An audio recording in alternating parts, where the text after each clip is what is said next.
Hello, everyone. Again,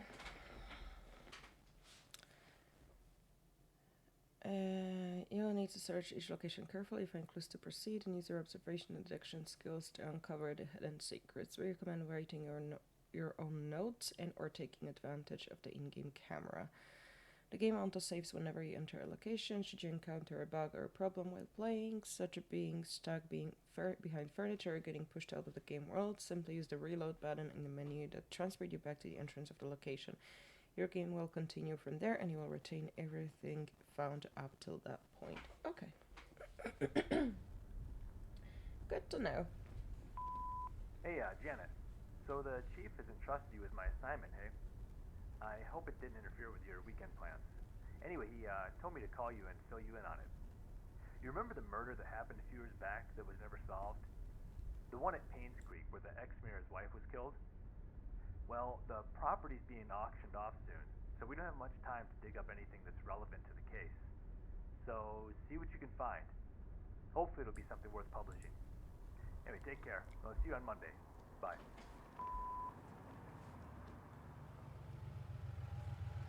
We'll see.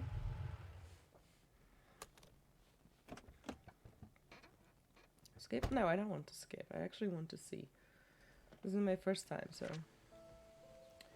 Okay. Ari who killed Vivian Roberts.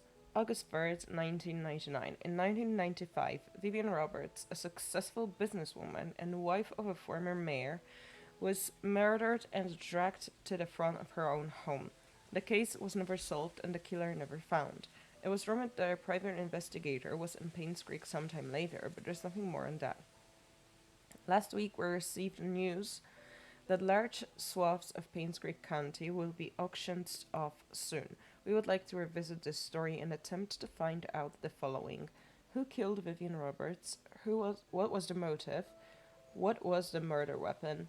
Please submit your findings and a front page photography for your story to be published. Richard Harris, Editor in Chief. Don't forget to bring the camera. Okay, look around. Population 0. That's delightful. Okay, we can sprint. There's something posted on the window, it might be important. Cemetery gate padlock 1131. Use camera.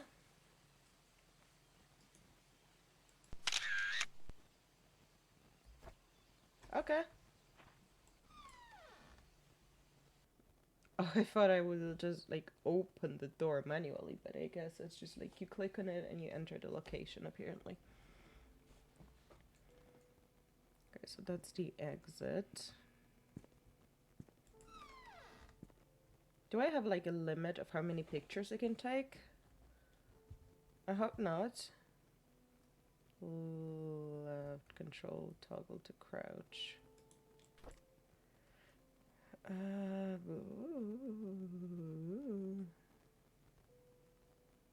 What that? The story of Tonti? What that?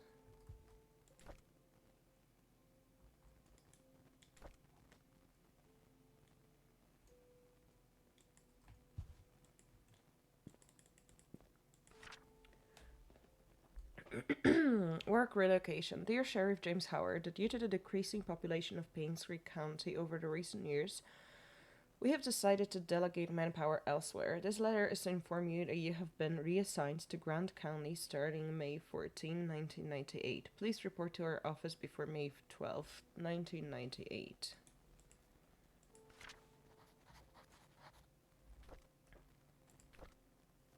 Oh, okay, so we do get the things we find. Good.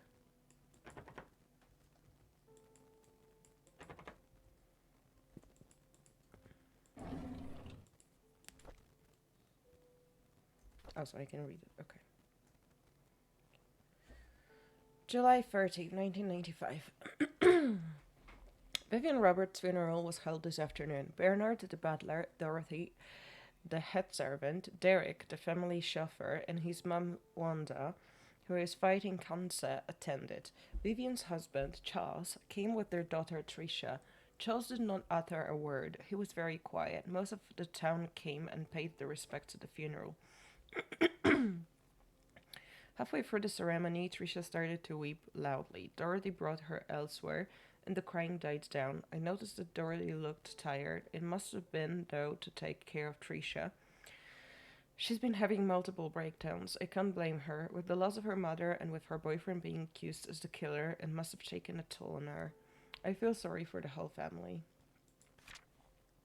September 6, 1995. The town of Painscreek is quickly becoming a ghost town. The population has decreased drastically over the years. Ever since the deaths occurred, it seems that more and more people are actively looking to leave this town. It's sad to see a once lively town become what it is now. December 2nd, 1985. It's been almost 6 months since Vivian was killed. Her death still bothers me. Where was she killed? What's the killer's motives? She was someone who had earned the love and respect of the community. No employee of hers, nor any citizen of Painscreek, reaped any benefit from her passing. It doesn't make any sense. I think it's actually sad, but I would say that not every death has a reason. Like, some just happen because they do. February 20, 1996. Painscreek Community Hospital has officially closed. The remaining patients have been allocated to other hospitals that will provide suitable service for them. To be honest, it's hard to watch them leave. I wonder if the day will come when I will be reassigned somewhere else.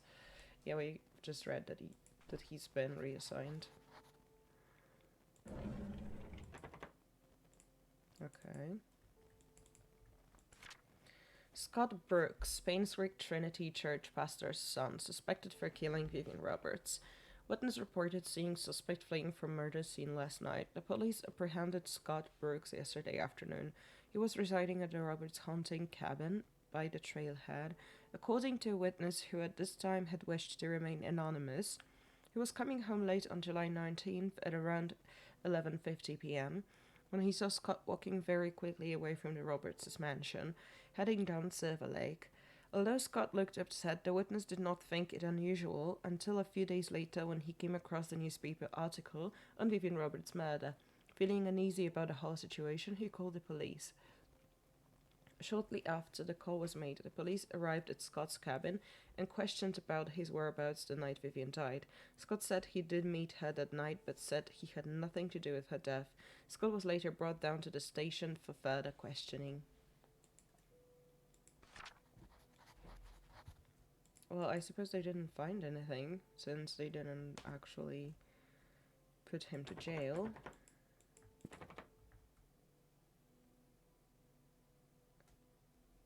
Search for the keyhole or lock. Is that the code for the padlock? No, it was for the cemetery, wasn't it?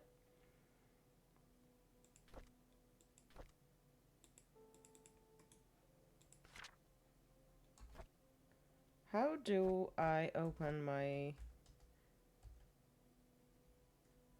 photos? Okay, P. 113. I guess that would be too easy, but I'm gonna try anyway.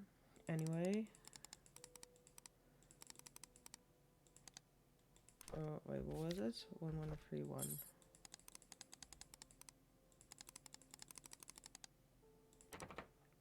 Yep. Of course, it would be too easy. I mean, I know that's not what the note said, but... Hi, this is Steven. I just wanted to make sure the package was sent. Again, I'm currently at Anne's courtyard.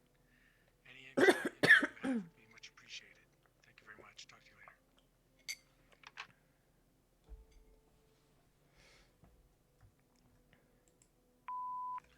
Hi, this is Steven. Okay, I thought this just would wanted be to make something sure else. the package was sent. Again, I'm currently at Anne's courtyard. Any extra info you have would be much appreciated. Thank you very much. Talk to you later. Yeah, like, maybe there were more messages.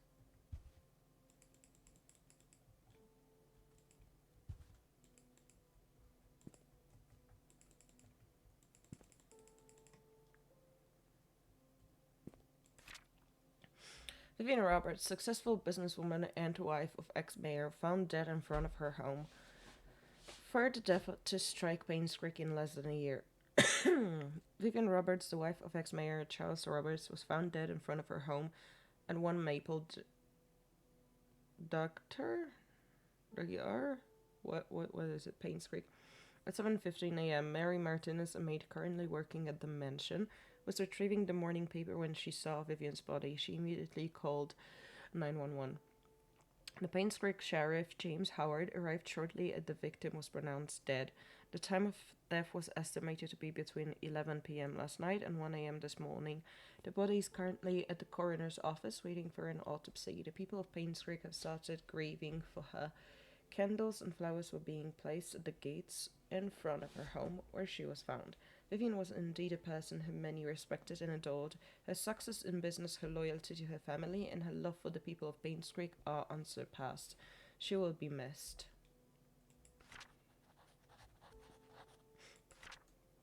Missing, Painscreek PD, County of NL. Name Joshua S. Taylor. Missing November 3rd, 1989. DOB January 23rd, 1976. Age 13, sex male. Biracial, hair red, eyes brown, height 5 inches. Yeah, 5 feet, right? 5 feet and then 5 are inches. Okay, 5 feet. Weight 18 pounds. 80 pounds. Last seen on the playing ground. Anyone with information, please contact the sheriff. Last seen for Pebble Lane across the river on the playground. He was wearing his favorite blue jacket. He has a scar below his left eye. Huh? Like, is that the scar?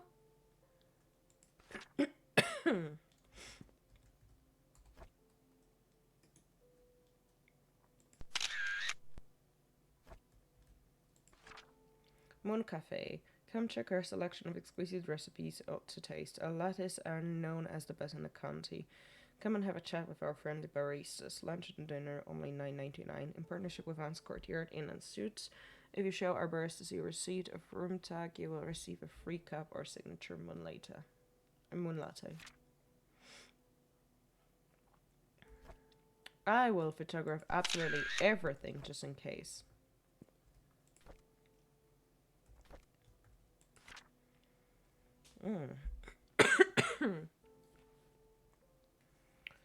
Sheriff Outpost. So this is where we are. That's the river. Okay, Painscreek is not really big.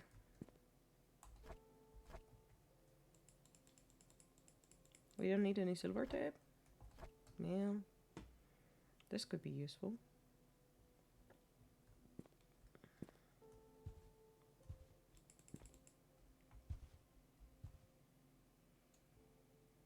Okay.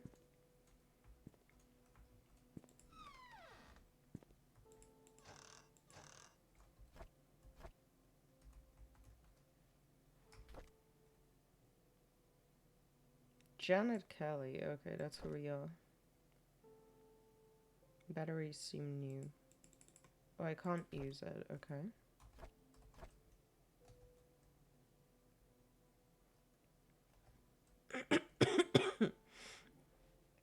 Nothing clickable here.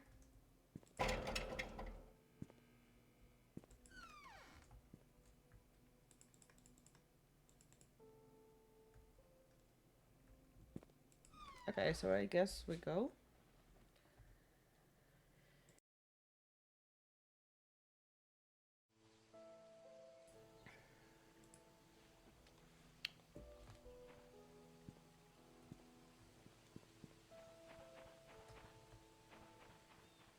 Do we get tired? I hope not.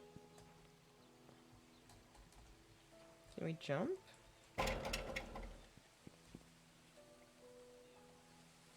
Closed for good. Why though? Hover the mouse to the keyhole.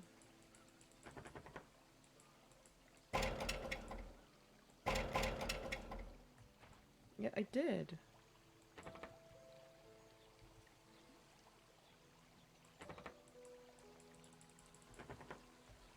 Huh?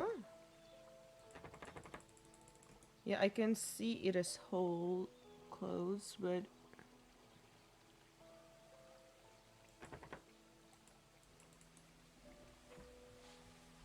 I don't have any keys, do I?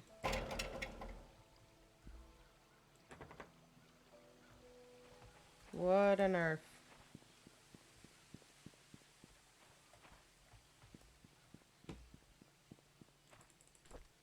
Do you want to leave Painscreek? Game will proceed to the ending. No. I thought maybe I have like the keys or anything. Because I haven't found any keys inside.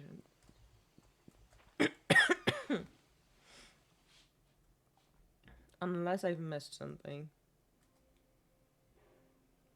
That could be very obvious, maybe.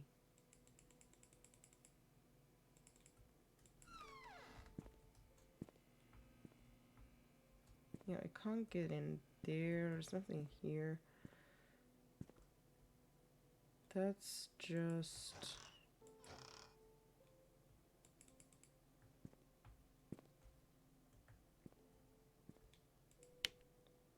Some light switches don't work. Find another way to see better. Well, I have another way, but I can't use it.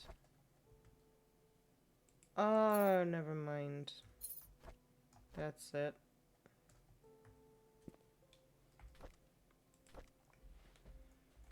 That's for the desk.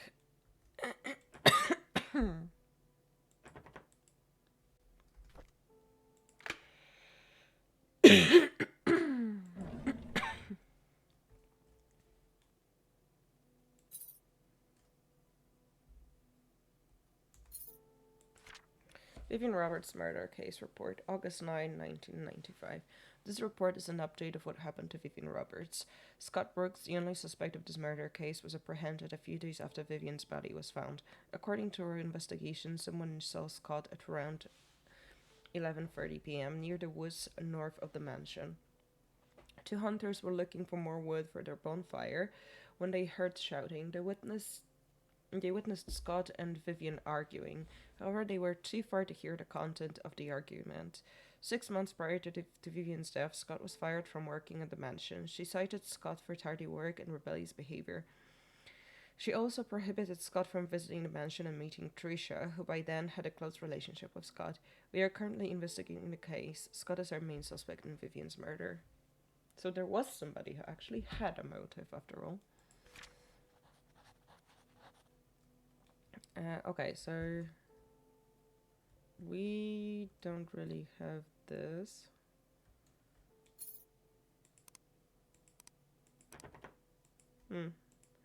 Unless it's something very obvious. Nope, it is not.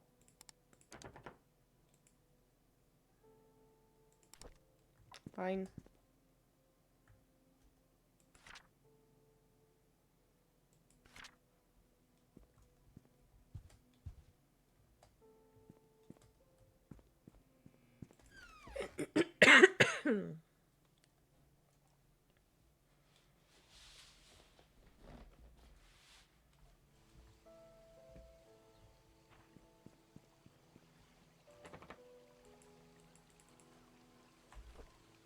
Not this.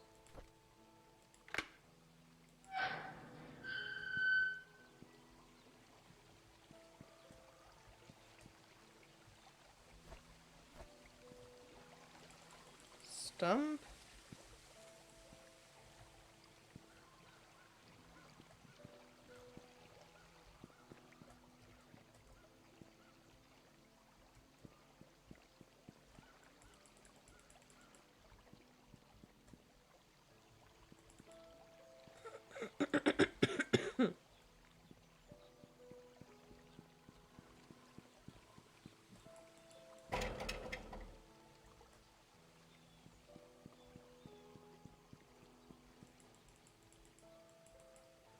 Part 9.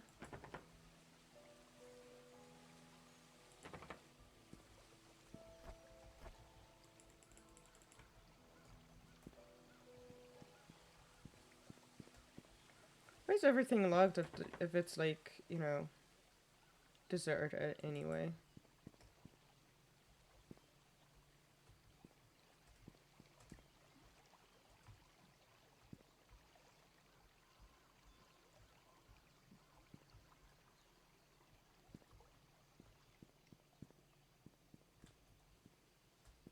Oh.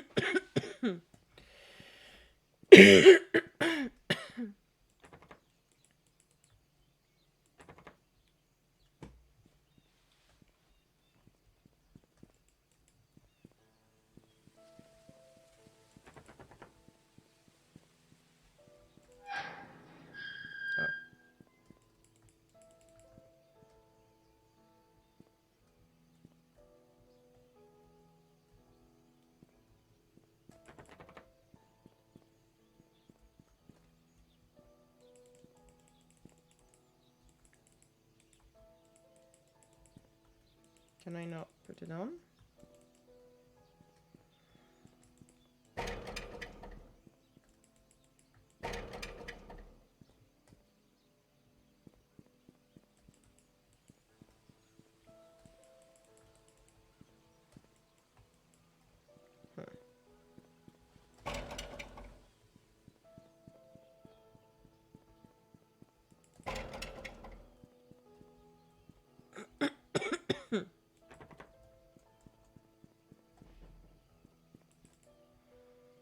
There really isn't a place to go.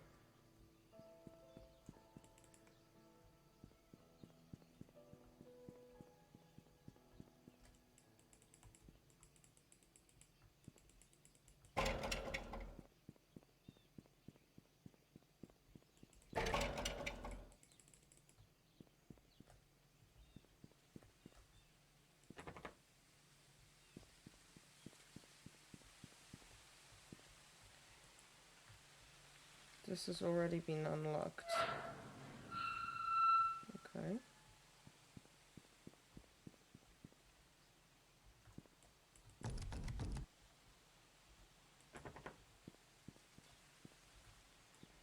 Timothy Sanders.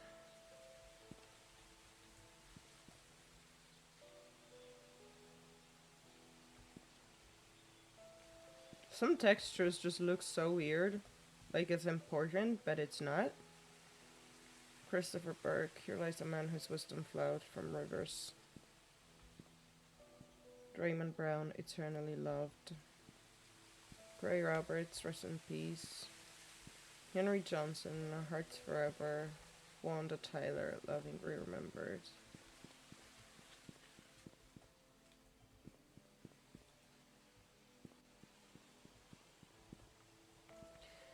Sarah Goldberg, beloved wife. Tricia Roberts. We will always cherish and remember you. Tricia died. How come?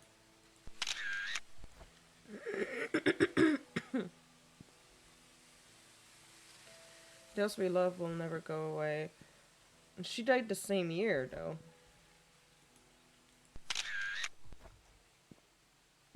Kamala Fields, scholar, teacher, leader, friend. Scott Brooks, God's land child. Wait, is this the very same date as Trisha? Okay, her only says 1995. It doesn't say like November like his. Huh. Calvin Bennett. Today you will be with me in paradise.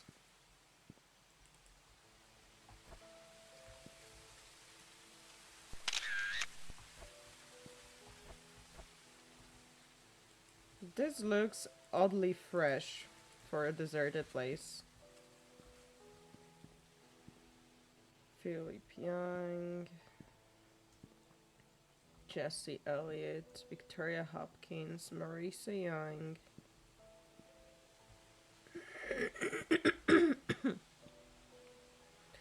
Jonathan Hopkins, Ian Goldberg, and Susie Whitman.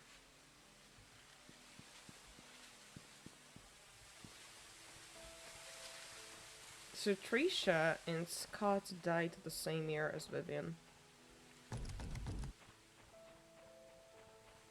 Interesting.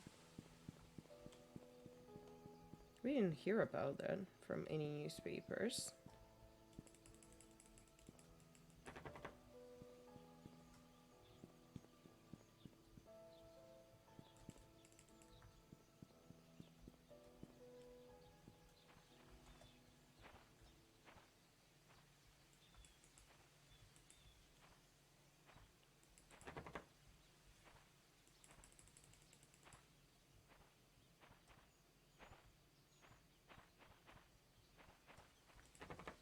So far we can't really get anywhere.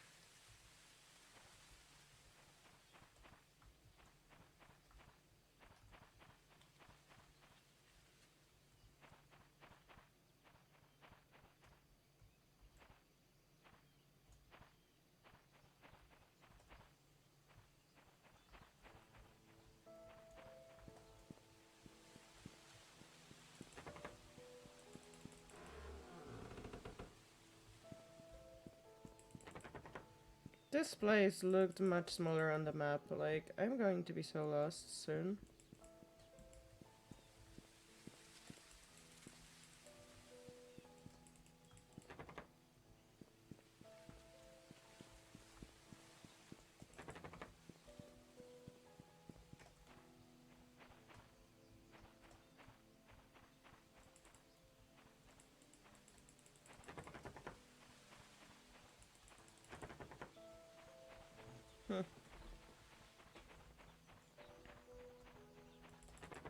Is there even a place that's open? Alright, this one's closed, definitely.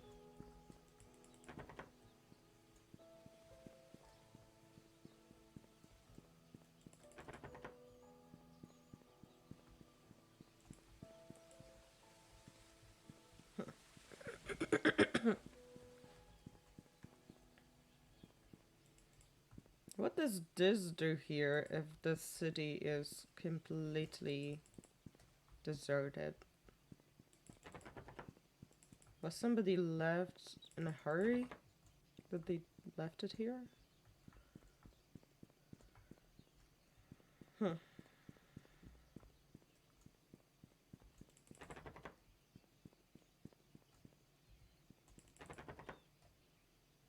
Sorry, we're closed. What isn't? Some even left their cars around.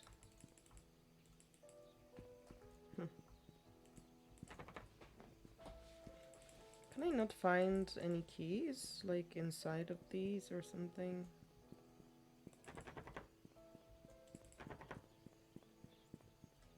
Doesn't make much sense. Farmer's market.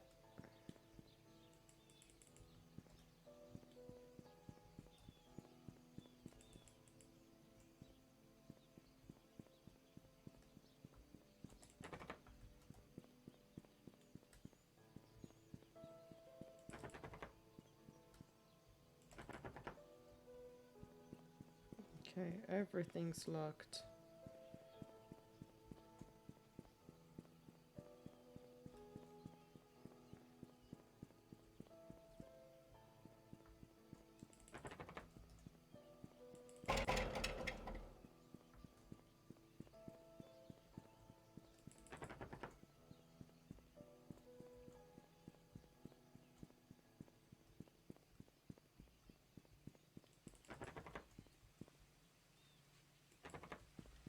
There's something inside.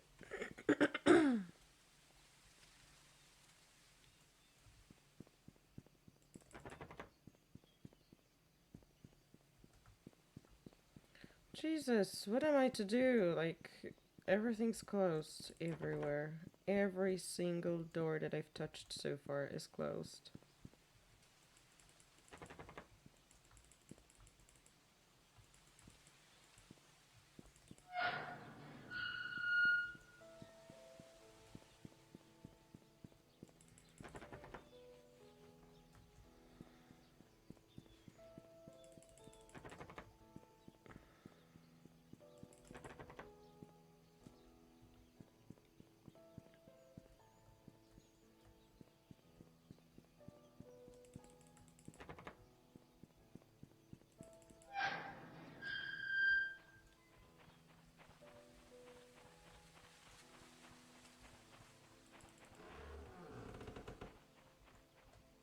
It also doesn't really look like you can find the keys anywhere.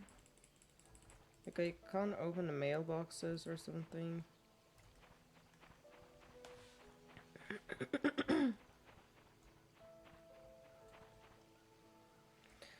Disclaimers notice children's play area. Children must be supervised by a responsible adult. The management cannot be held responsible for any injury incurred while using the facilities.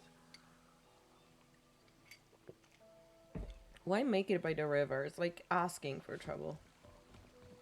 Also, isn't that where the kid go missing?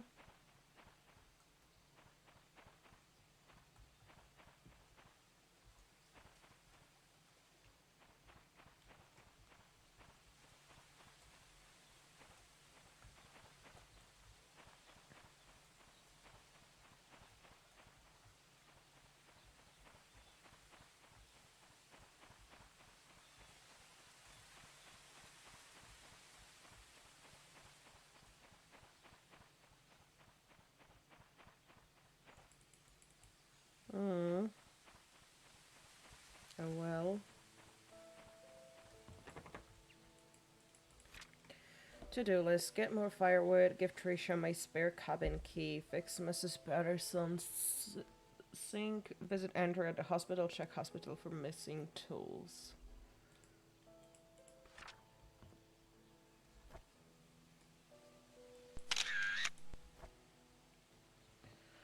Trisha had the key. Too bad Trisha's dead.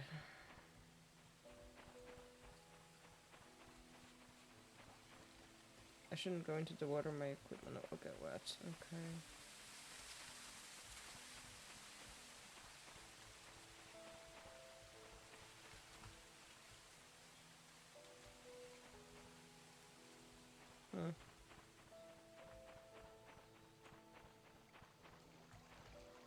No alcohol, no drugs, no smoking, no weapons. This is a kids area. Dude, I mean, okay, it's America, never mind. Freedom land, that's like too free.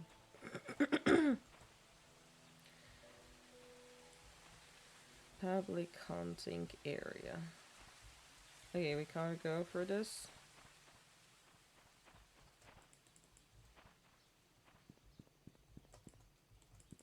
Still can't turn it on.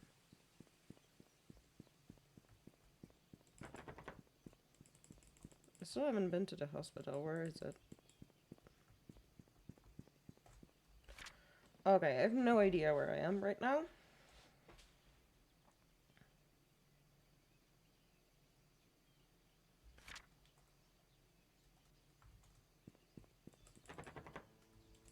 Okay, the post office, but I can't open any of these.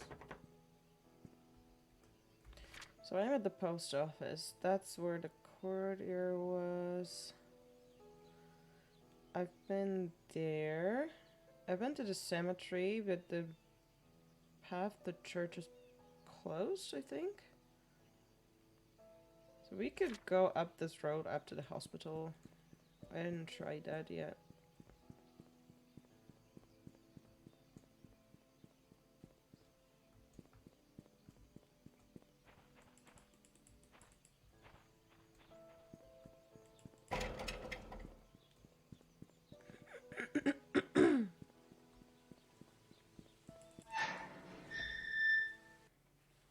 Finally, a place we can enter, you know?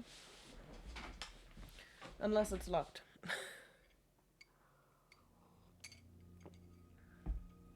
We could have entered the premises, but maybe not necessarily the place.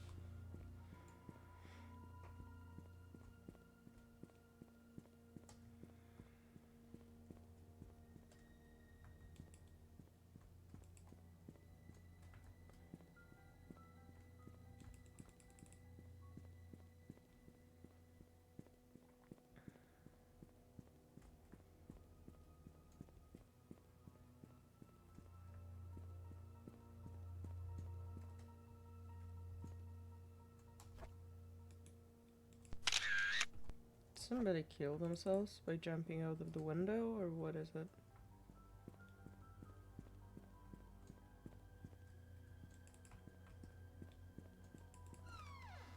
It's open! Impossible, guys, impossible. I already have one, so. Painscreek Hospital Visitors Book. Matthew Brooks. 9:30. Matthew Brooks became to Trisha Roberts.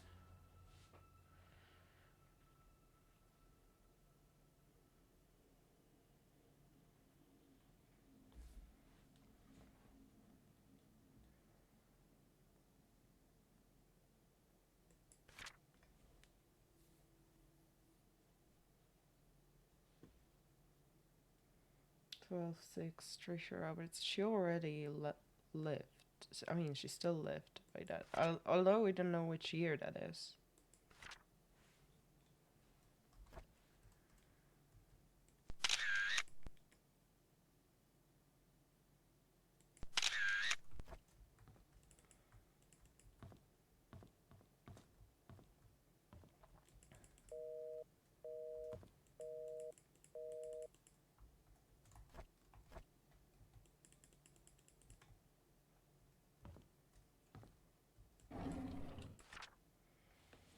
Space occupancy. 2:03. Trisha R.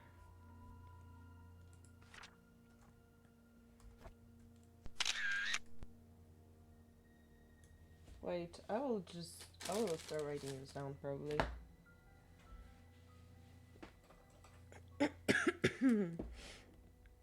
Two oh three, that's the room she was in.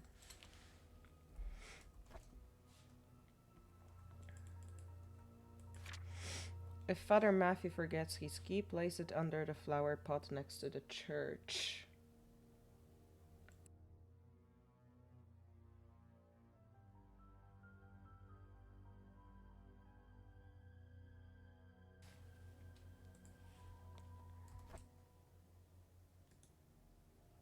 Whoa, whoa.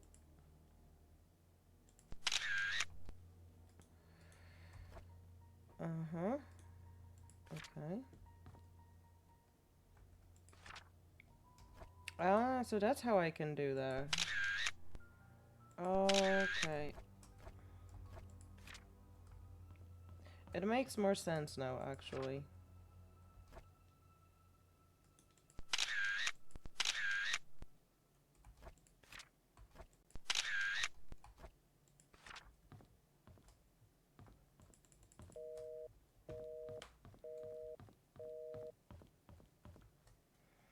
Can I use the flashlight? Why can I just not use it?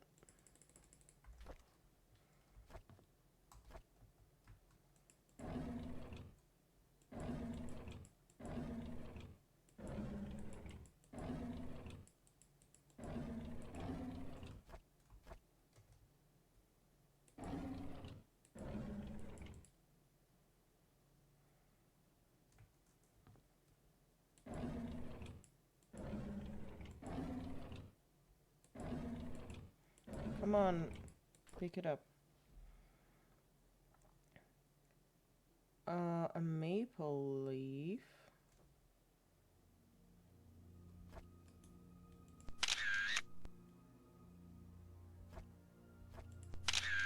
Could be important.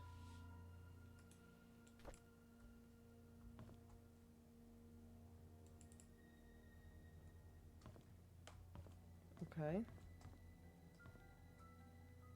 Reception area.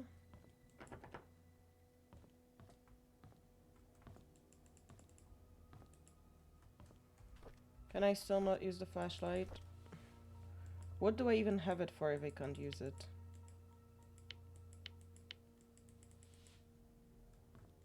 God damn it, it's so dark.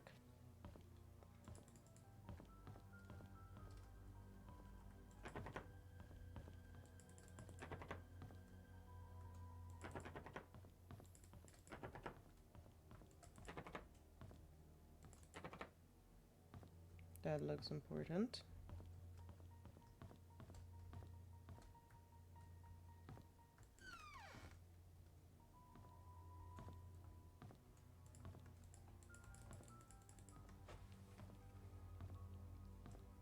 Huh.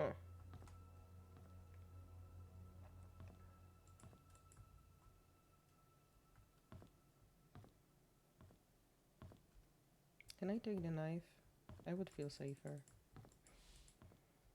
place may not be as deserted as I think.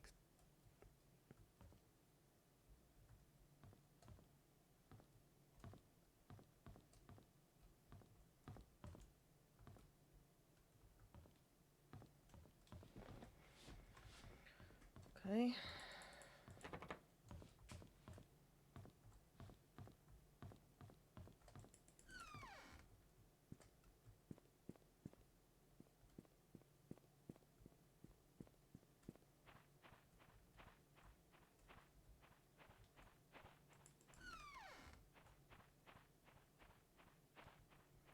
Oh wait, so I've been here, haven't I? Because I've seen the fountain, unless it's like a different one.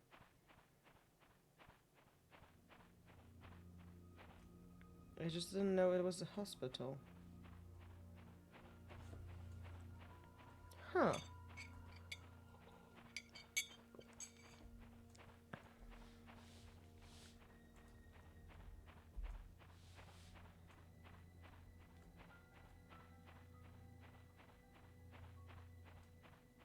No, actually, it must have been something else because I can't go for here. Okay.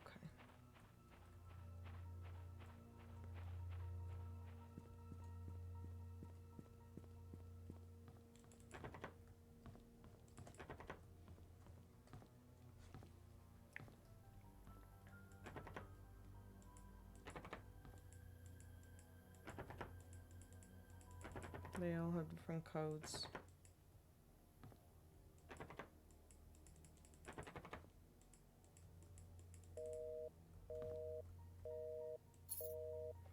Wanda Taylor. So this must be to the room. Give me the photos.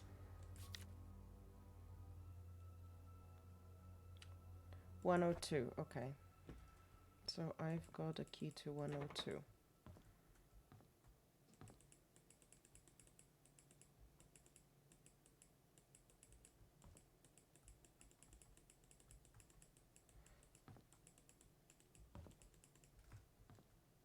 Okay.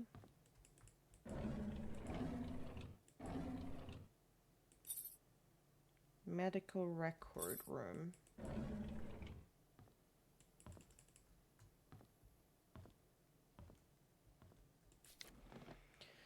Need a handyman. Scott Brooks. Have odd jobs that you need done by dependable, experienced, friendly guy.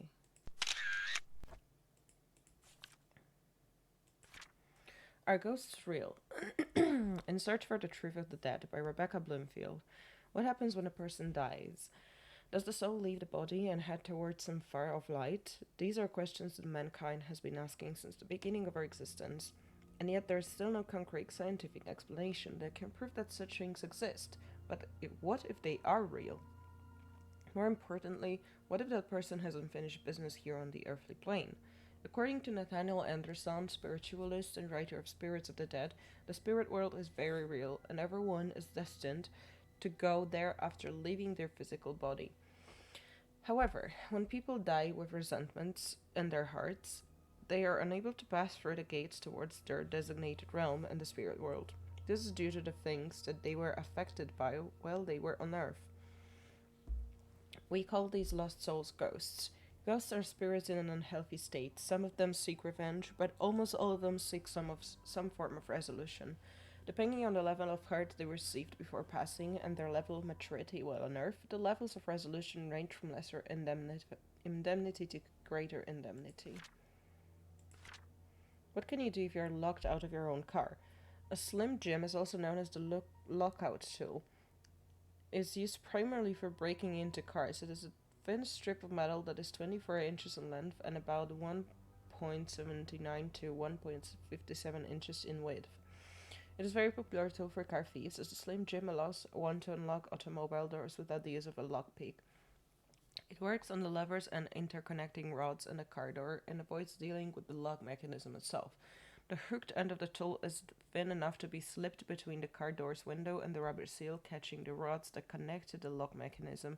In the hands of an experienced user, the car door can be opened without being damaged. However, be aware that incorrect use of the tool may detach the lock rods, which will cause the door lock to be unoperable, even when a key is used after that. Should you should your car show such problem, it's often concluded someone has attempted to break into your car. Newer cars have tried to implement different defenses against this tool, ranging from implementing barrier blocks on the bottom of the car door window to making the operating rods easily disconnected when met with a lateral force, which is often caused by the lifting action of the Slim Jim. Older car models, however, is often easy prey to the tool. Okay, so I guess this is the game's way of telling us how we're getting into the cars.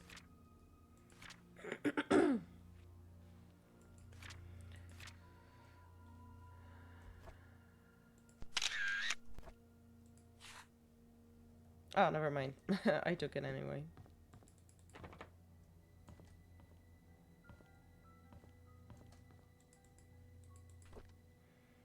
Diary. November 15th, 1995. The day that Scott died. Derek visits me every day. Sometimes he snuggles the snacks that I like, knowing that I would never get them from the nurses. Other times he brings me flowers. They smell so wonderful. He knows that I love sense of sensibility and reads me a chapter or two every time he's here. If he doesn't have to drive Charles for a few days, he stays past visiting hours and sleeps on the armchair, tending to my needs during the night and gives the nurses a break. He's such a good kid. Derek, is it the one that got missing? December 2, 1995. My hair is falling off more now. I really don't like the chemotherapy sessions. They make me throw up afterwards. Every time Derek visits me, it pains me to see him holding back his tears. I want to comfort him, saying that I'm getting better, but my appearance betrays me. December 16th, 1995. Sometimes I wonder if my life had any meaning at all. Having mostly worked my whole life for the Roberts family, what will people say at my funeral? Will Derek think of me as a mother who was always there for him? I could have done so much more. If only there was more time. Mm. So that was somebody that worked for them. No, that's Joshua. Okay.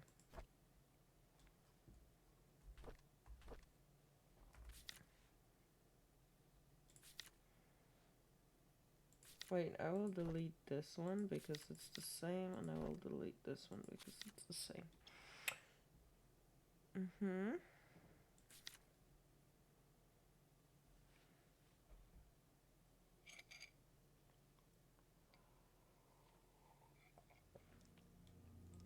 Okay, we don't see Derek here.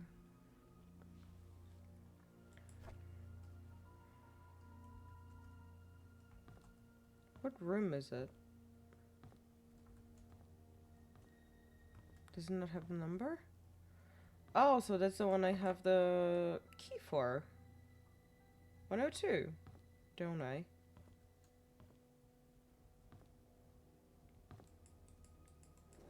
So that's for Wanda something.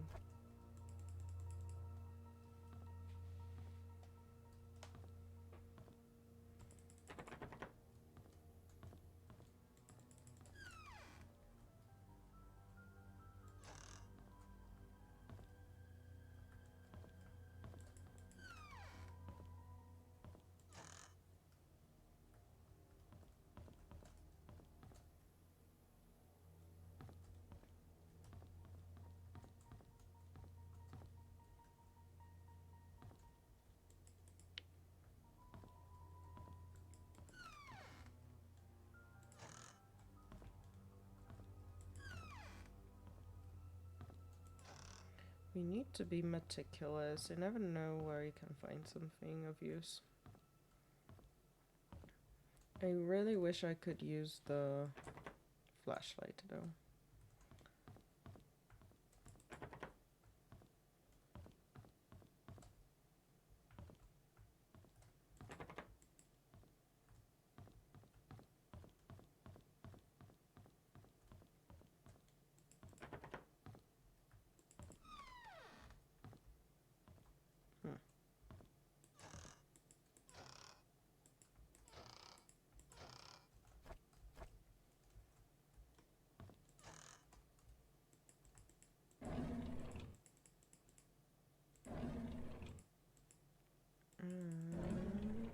wanted to open this one.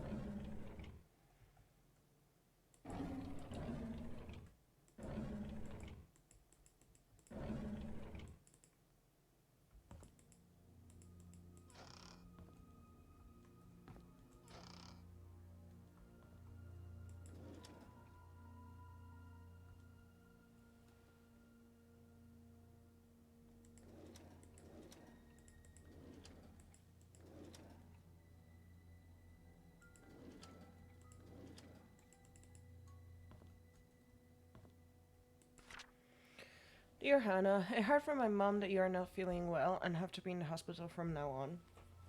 So I wrote this letter to say I am really sorry for what I said to you last time. I just wanted our time capsule to be perfect.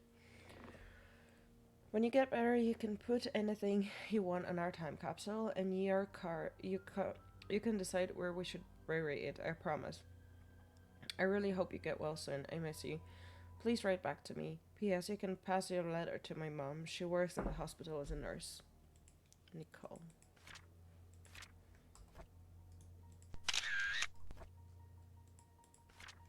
Okay.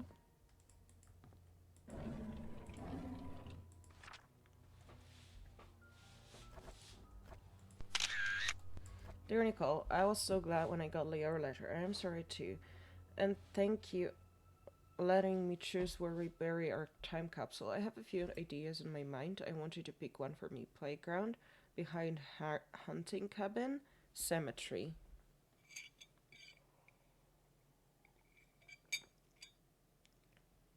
Did she start coughing blood on it?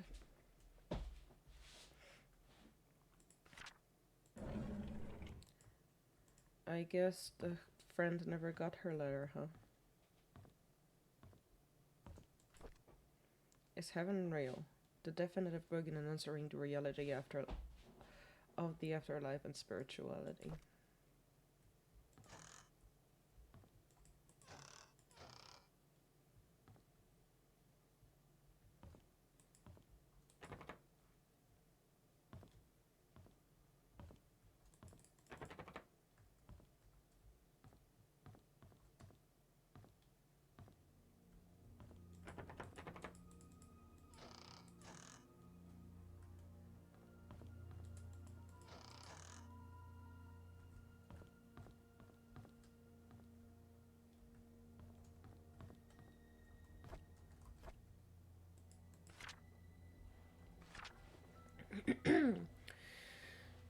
These last few months gave me time to reflect for quite some time. When one comes to the understanding that soon my body will be no more and I will return to the earth, the question arises of the purpose we fragile beings have in this life.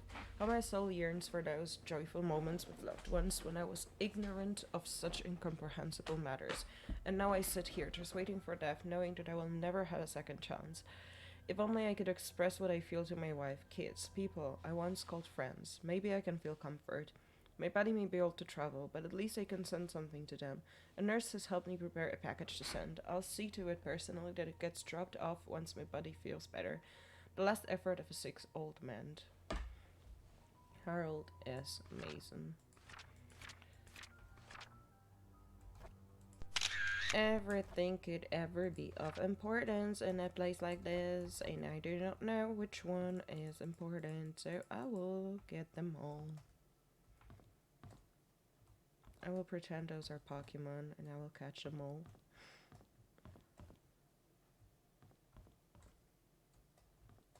Oh wait, that's where I came from?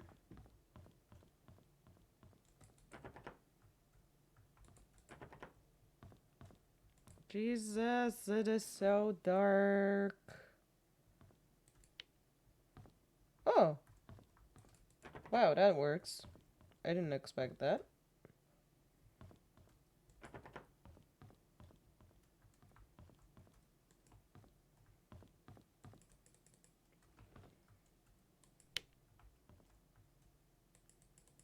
Okay, elevator. Obviously they're not working.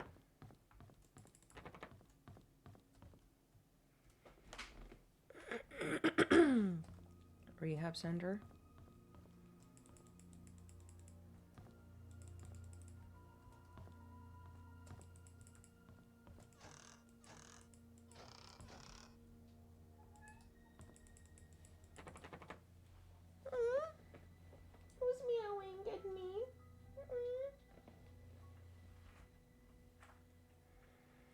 Is it my sweet little baby?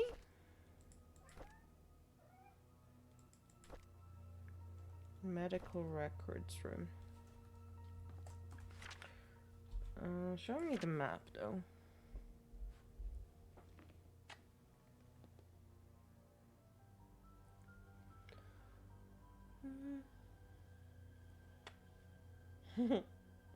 It's so cute.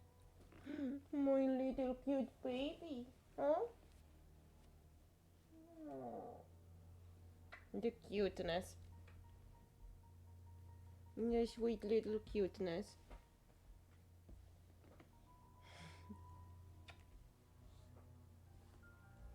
You want to lie down here?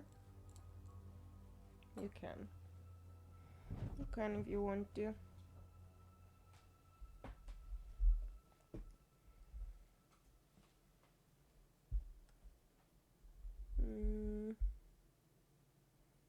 Okay, so medical records is on the first floor.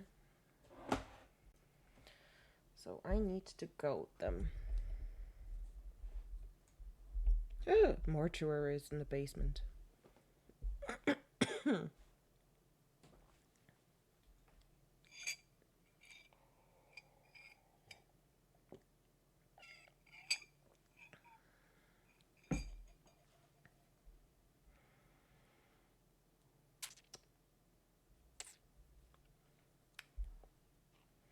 Let's go to medical records first.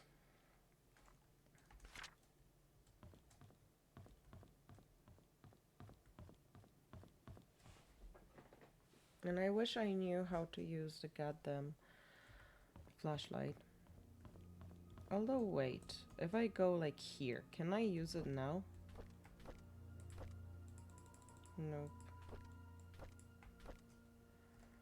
So I have a flashlight and I don't have it at the same time. Makes perfect sense.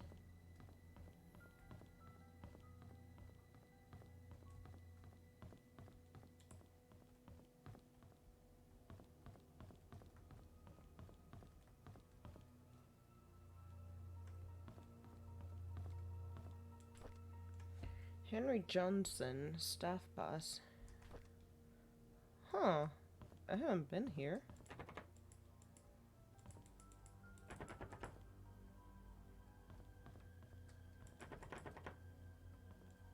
But we don't really have power, so what will the pass give us?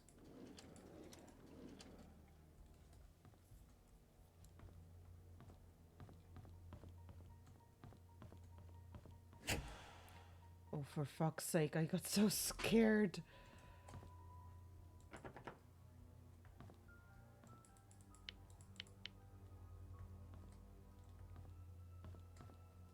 Game. Why are you being a bitch?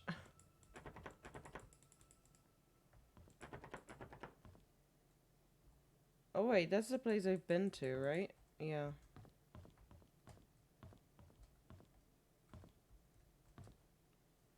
Okay, so the restrooms, the reception.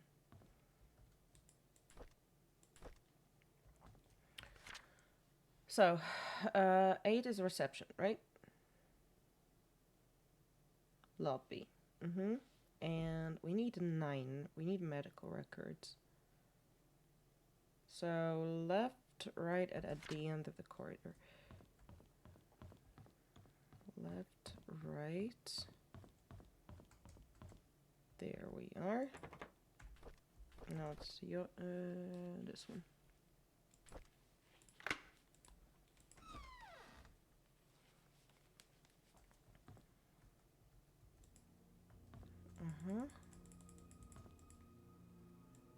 Power is off.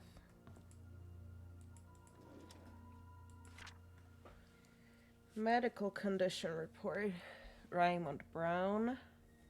Patient needs to be monitored daily. He relies heavily on his medication, and without the appropriate care, he could die. Heart disease.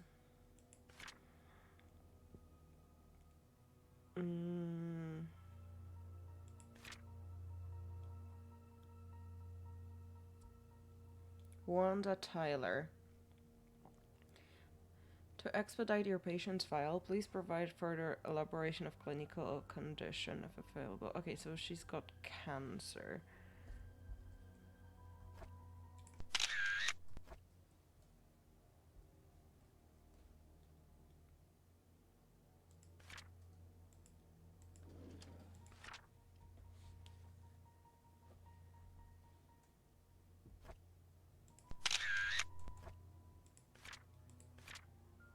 Kyle Thornton.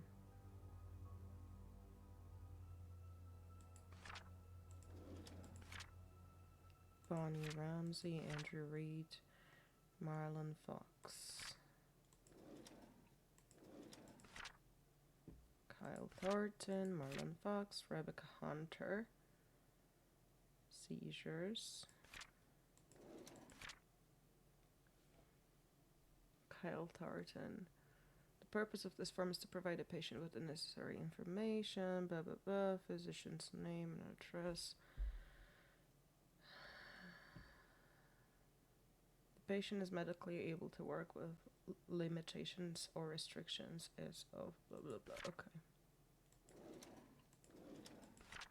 Nothing on the patient I wanted to read the most though. Nothing on Tricia.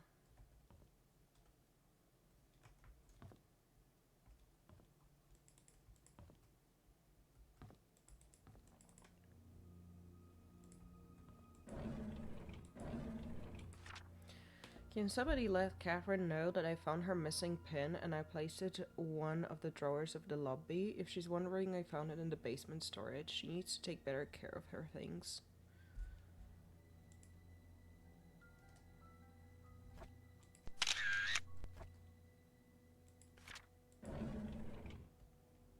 A pin, huh? Hello again, Miss Roberts. How are you doing? What should we talk about today? The nurses have notified me that you haven't been eating your meals. Is there something wrong with the food? We know that currently this is a rough time for you. Your father has been asking for you. He wants to know if he can talk to you.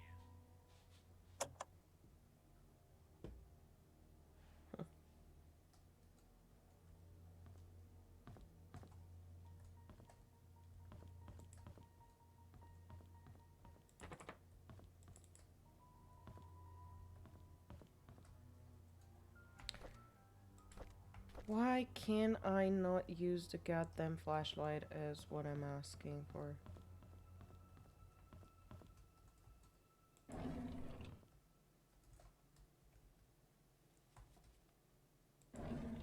I can't see shit.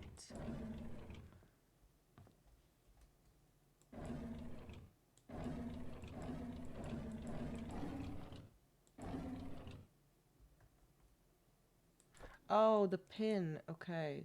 So, like this one. Catherine, is it like one of the nurses? Where's the nurse's room? 10. So here. Yeah, and here. That's not that. That's Lisa. This is Catherine.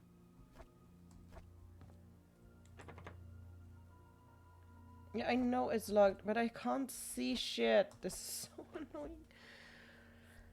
Game, let me use the goddamn... I need to check, guys, because it's amazingly annoying.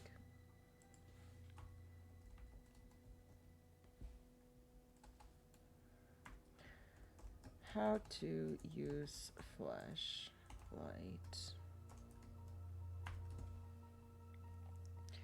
Press L on the keyboard. Oh my fucking god. If only the game could tell me that, you know, that'd be great.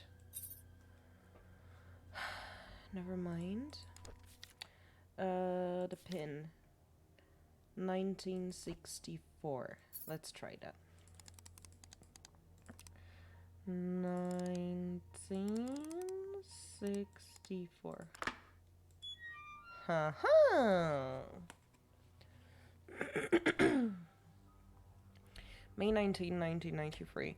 Normal Jefferson was admitted to PCH at 10:24.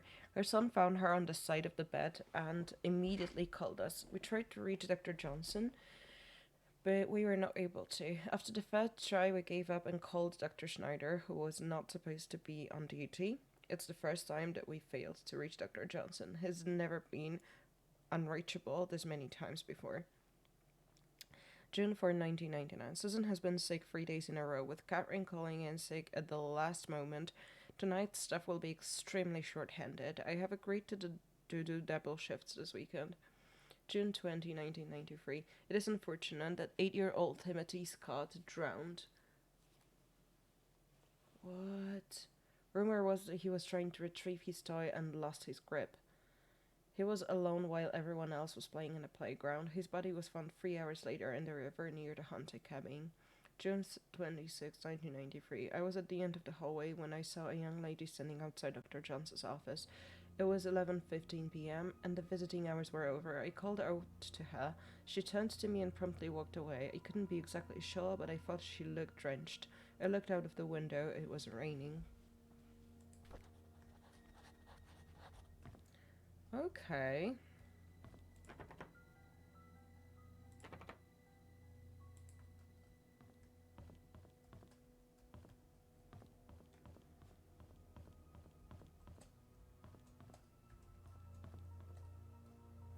Oh, okay. Let's not waste it, because I think it's like... it's getting used up.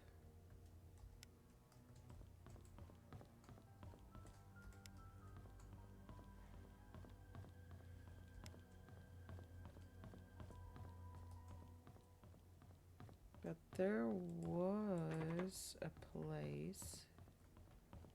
yeah, here. I could not go to because it was too dark. Okay, so I cannot go into basement, is what the game is trying to tell me. Actually...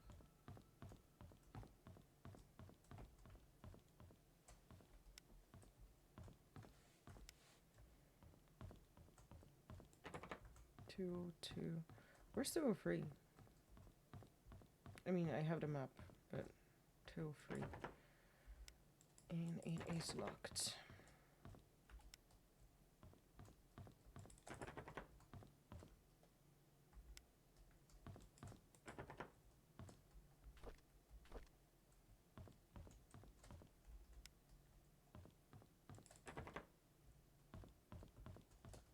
Okay, 208. Open here, 209.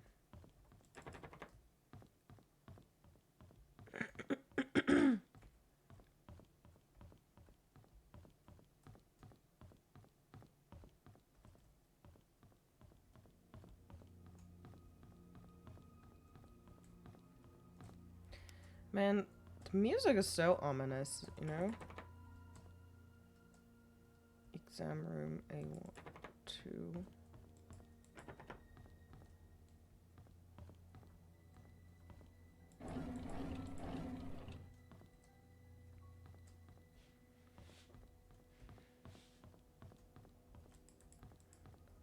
I didn't find any keys to those.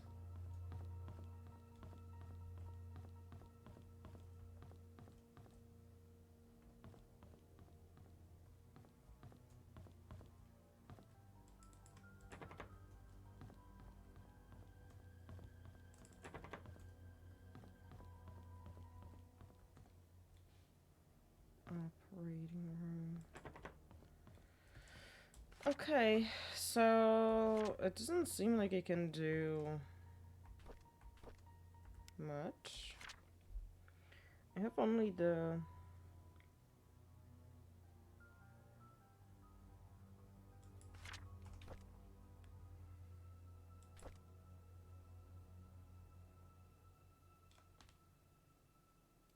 It belonged to Wanda.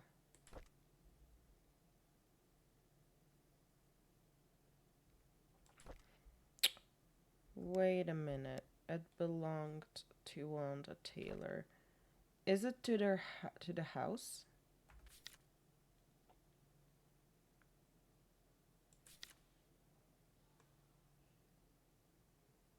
Silver Lane 23. Let's try that. Let's try to go to Silver Lane 23 and see. I'm actually curious. Is that what it is? The key to the house? I still need to go to the church as well. Or at least try to go to the church.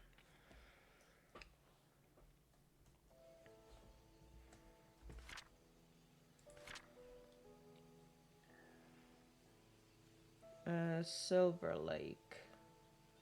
So that's that street.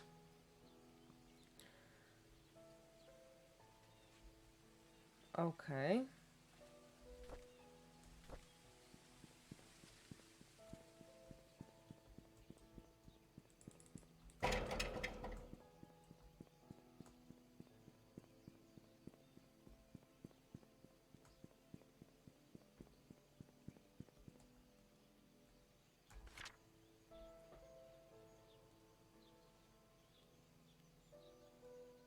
I need to go past Oliver's photography.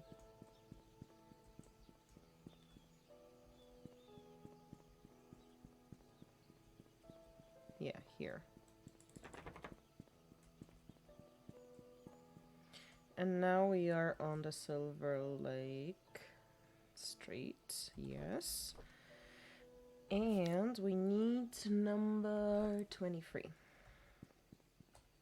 That's 18. 20. 25. 26. That's 23.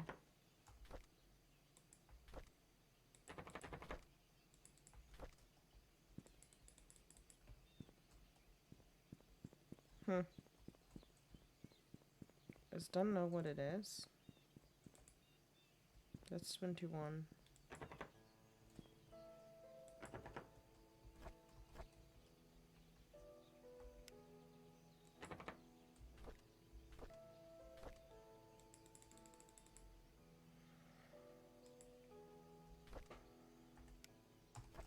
Doesn't make sense.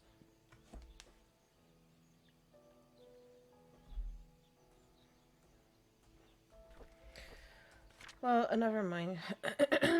Let's go to Mayor's Mansion. We still haven't been there.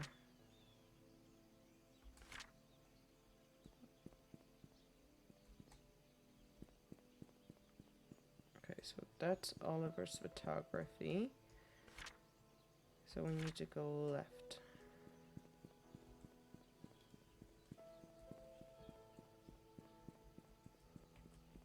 Well, I guess I was wrong, guys.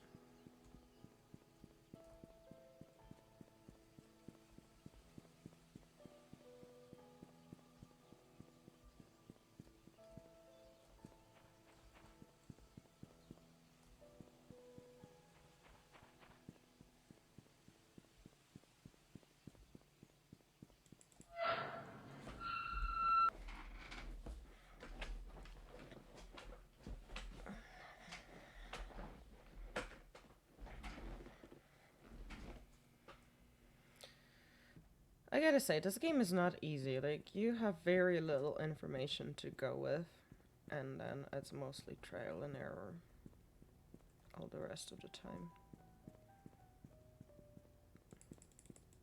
That's a house. It's not a house, it's a mansion.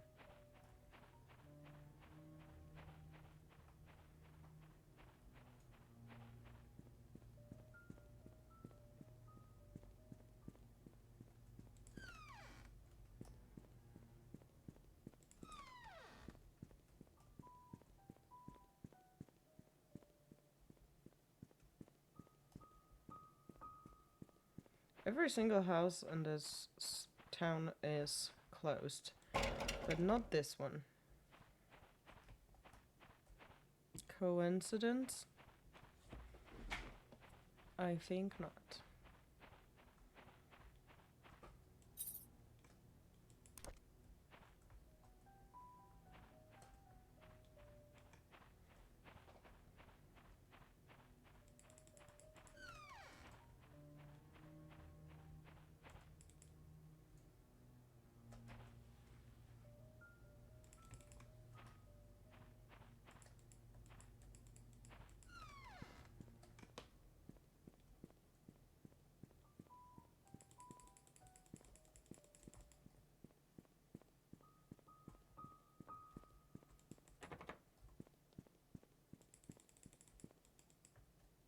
Door is bolted from the other side, okay.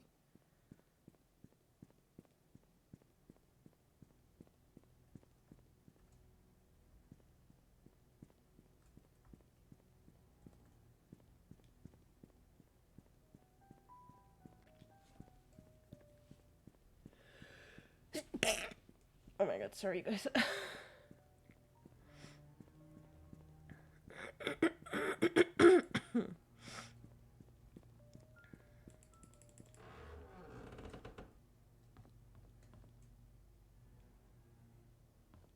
Before I go up, let's have a look here. Influential citizen, Vivian Roberts, the people of the state of New England Awards, July.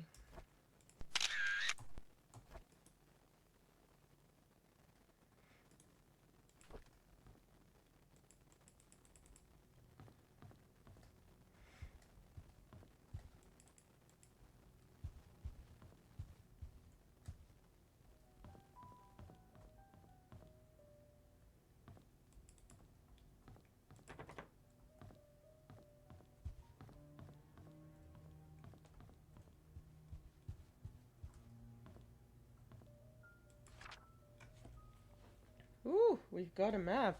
We might need it actually.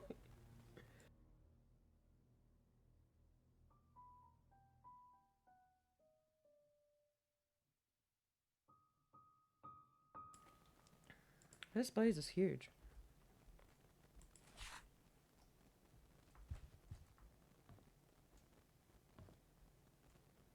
Man, I wish I had a library like that.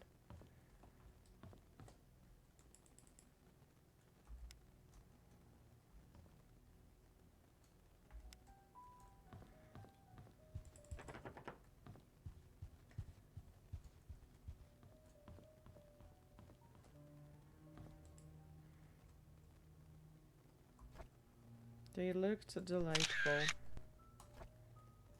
Too bad two of them are dead. Unless they all are dead. Dr. Henry Johnson found drowned in the vehicle at the bottom of Cherry Creek Lake. Body submerged in water for as long as 15 days by Elizabeth Hudson. A burgundy car was found at the bottom of Cherry Creek Lake yesterday afternoon. A swimmer who chose to remain anonymous said he was driving in the lake when he saw what happened to be a red car glittering at the bottom of the lake. He swam towards the vehicle and was shocked to see a body in the driver's seat. He quickly called the police. 3 hours later, the vehicle was pulled out of the lake and the body was identified as Dr. Henry Johnson. Based on the police reports, the body has been in the water between 10 and 15 days. Painscreek Community Hospital confirmed that Dr. Johnson last checked in on June 28, 1995. The hospital staff assumed he had left Painscreek for business purposes, which Dr. Johnson was known to do rather privately. No missing person report.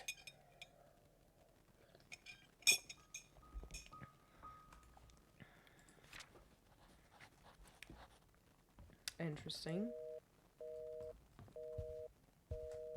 Okay, nobody was calling them.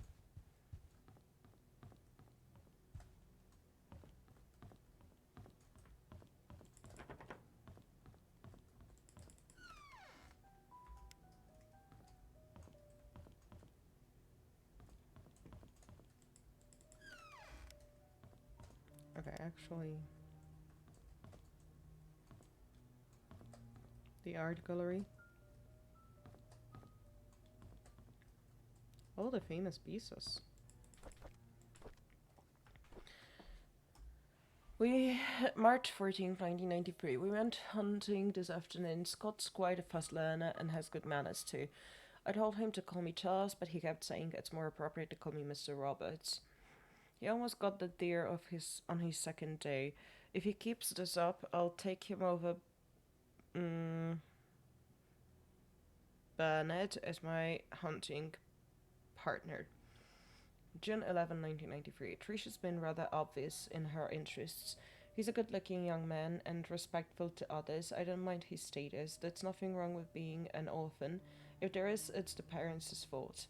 I know that Tricia fancies him. I've grown to like him too. August 27, 1993.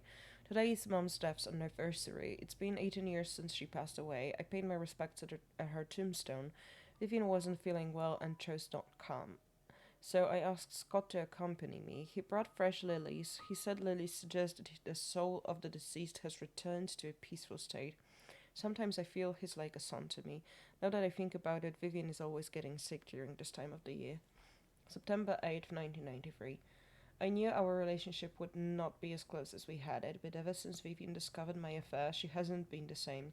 She once joked to her friends during a dinner that all politicians are alike, and as a politician's wife, she has learned to close one eye. Sometimes I feel sorry for her. I think it was because of Tricia that she didn't leave me. She's a good wife and a good mother. I'm grateful for that. You cheated on her, you dumbass. I guess somebody had a reason to kill her then. And it doesn't necessarily need it to be Scott.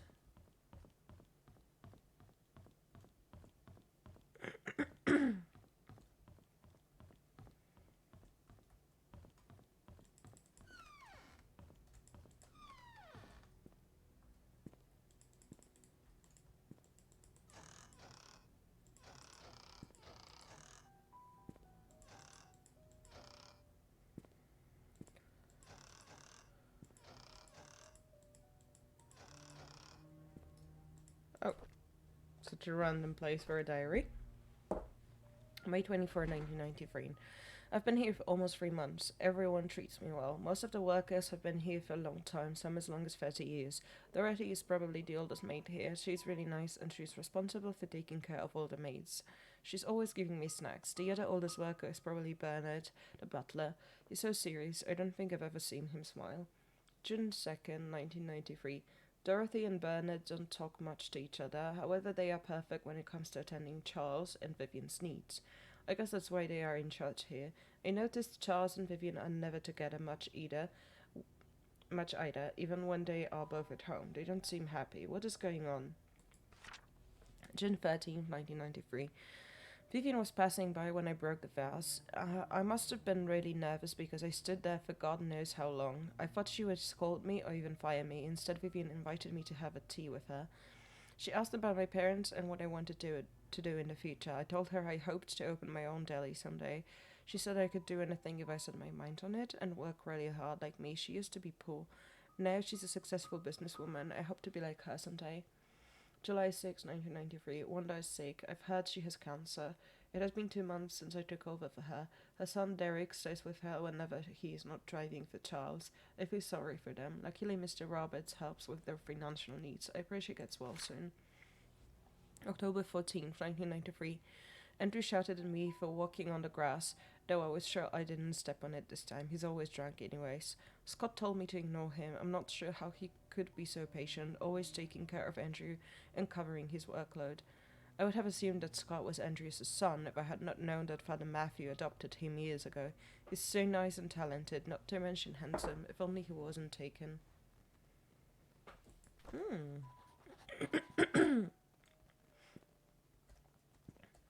Okay, it was worth coming in here. So this place, and then we have to go upstairs.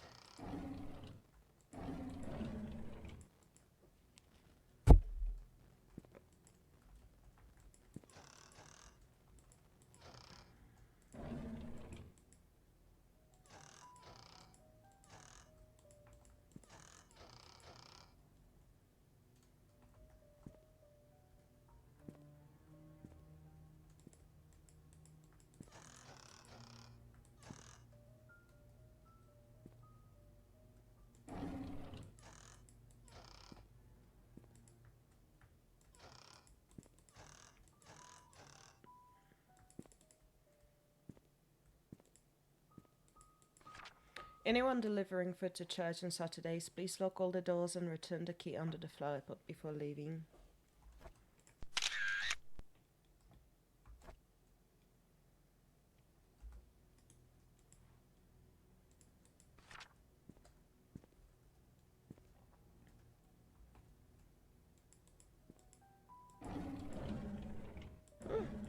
Open, open, open, open, and pick it up. Invention room key. I wonder which one. Shopping list for Tricia's birthday. 3 packs of balloons, candles, new tablecloth, baking powder, eggs, strawberries.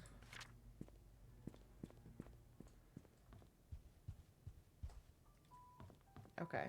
Second floor.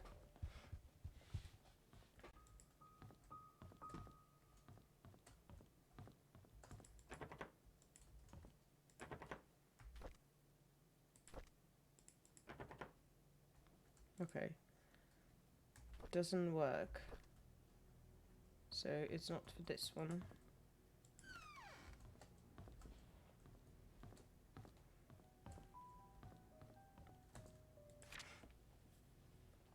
Notes for Vivian's tea schedule.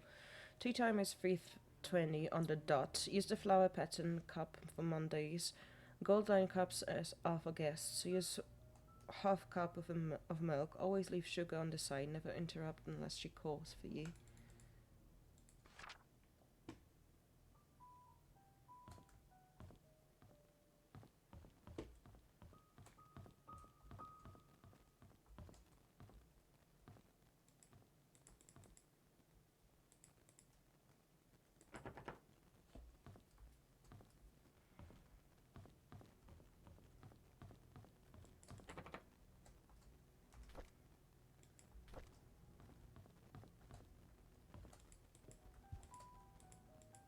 Sheet account scores.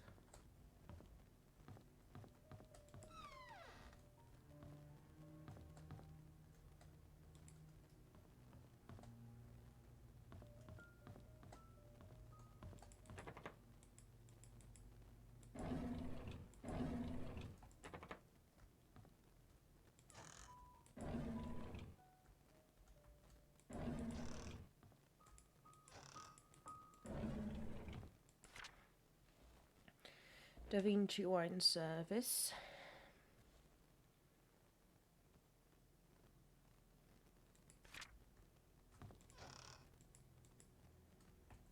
A case of Da Vinci's wines. There's a lot of wines, actually. Wait. Great. I'm sorry, Thomas. I must have forgot to check inventory. Apparently, we are missing a case of Da Vinci's. Please don't tell Mrs. Roberts.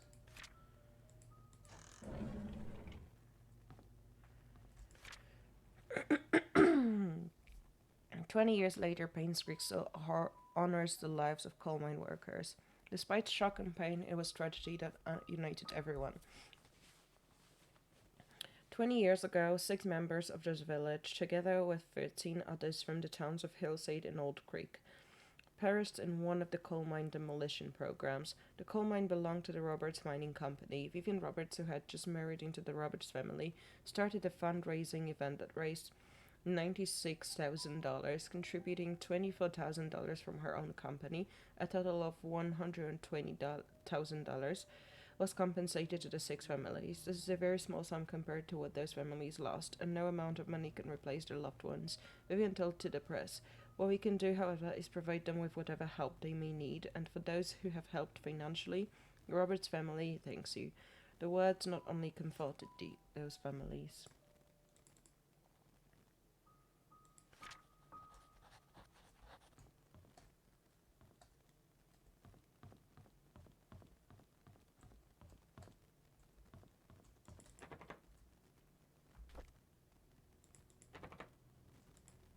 Okay. I forgot to return the servant's room key in time, so I left the key in the kitchen drawer. Sorry about that. Ah, so that's the one.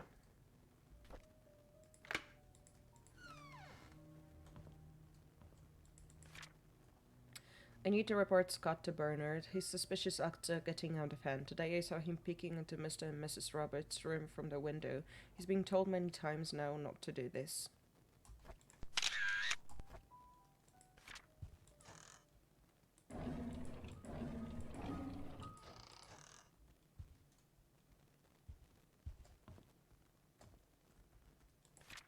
I was cleaning Mrs. Roberts' tea room when I stumbled across a pile of letters full of negative comments addressed to her.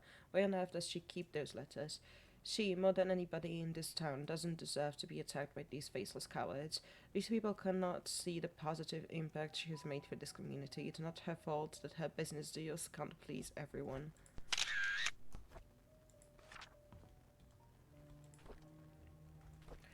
February 3, 1995. I was cleaning the mansion attic today when I found Derek and Wanda's old stuff. I asked Derek about it, and he told me he used to live here with his mom until he was about 6 years old. We chatted for like an hour. I have never talked to him that much. It felt quite nice talking with him, rather relaxing. March 3, 1995. I had to interact with Bernard today. His left wrist was swollen pretty badly. When I asked what happened, he claimed he fell during rock climbing and twisted his left hand, so he can't help with writing the STR invitations this year. I told him he only needs his right hand for writing. He looked at me as if I was joking. How could I have known that he was left-handed? April 17th, 1995. Dorothy asked me to help clean her house tomorrow. I don't know if she has her own place. I thought she lived with the Roberts family in the nanny's room. She said she hasn't used the house for the past few months, but it needs to be taken care of every now and then. She will be 60 this year. I think I should help her. P.S. The address is 40 Black Pine Road, Painscreek.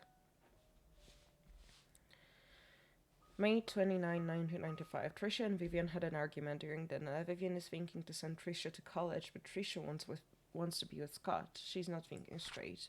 June 1, 1995. I was about to clean the gallery when I noticed the door was already slightly open. I looked inside and saw Mr. Roberts standing in front of a painting. Right before he left, I heard a faint click. As he was leaving the gallery, I hid in the staircase hallway. When I was sure that he was gone, I went into the gallery to see what he was so entranced by.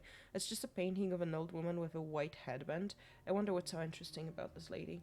June 11, 1995. There will be a grand party to celebrate Trisha's birthday this evening. She will officially be 21 years old. Trisha and Scott are meeting at the shed behind the mansion. They called it their secret hideout. I know Vivian doesn't want Trisha to be with Scott. Should I tell her about it? July 12, 1995. Dr. Johnson is dead. He was the head of Painscreek Community Hospital as well as the Roberts family doctor. The police came by and asked if Vivian would be willing to go down to the station for another interview. I was nervous, but Vivian was very calm and accepted their request. She came back in the evening and assured us that everything was okay. She had nothing to do with Dr. Johnson's death. His death was purely an accident.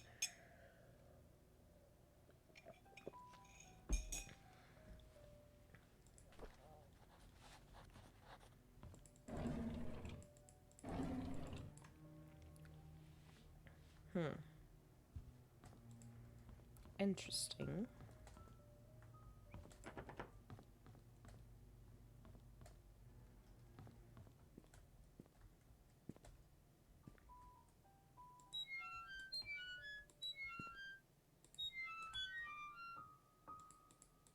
Oh.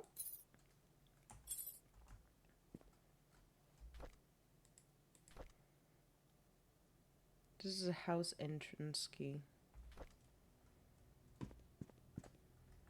Who was it in? Burnett.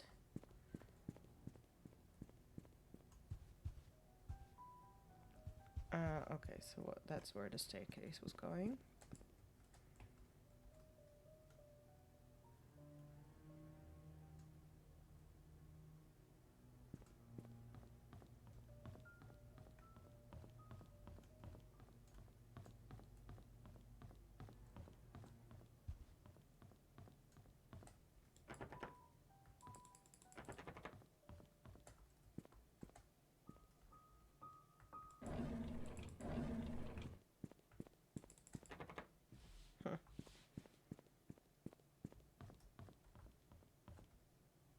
Okay.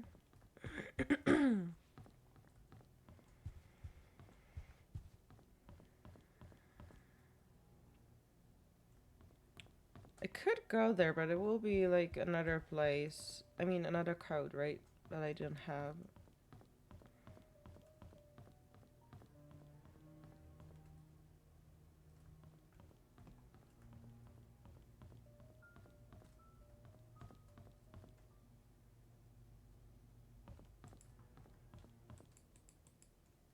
A portrait of a lady with a white handband. This one.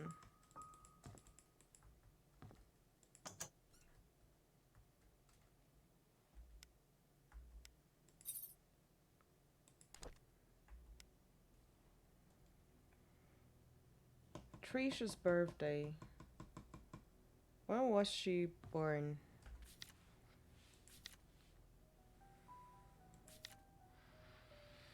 I don't think I have an info.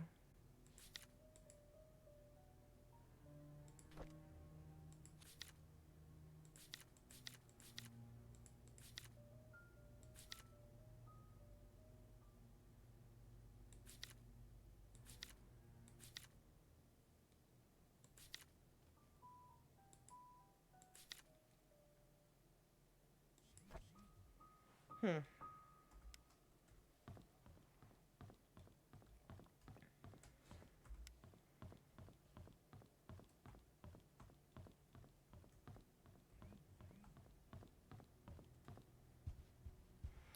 Let's go to the church.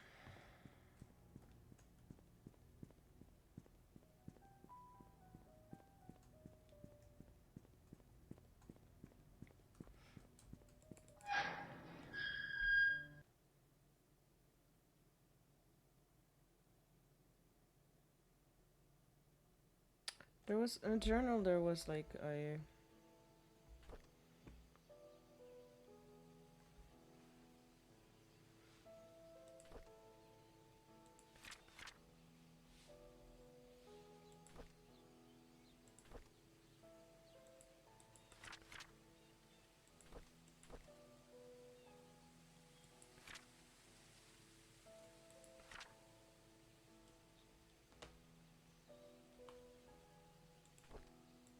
Oh, that's not all of those. That's not all of the journals I have.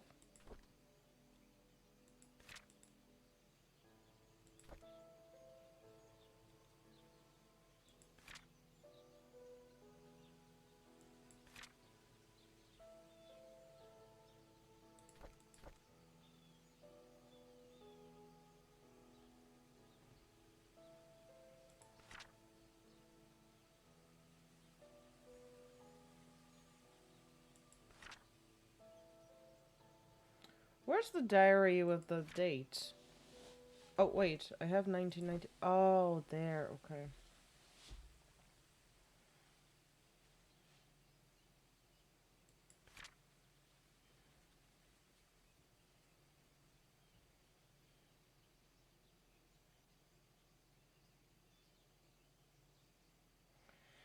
We could try to go there, but it was in the Bernard's place, not in the Bernard's locker, not hers. Black Pine Road. Which one is it? Oh.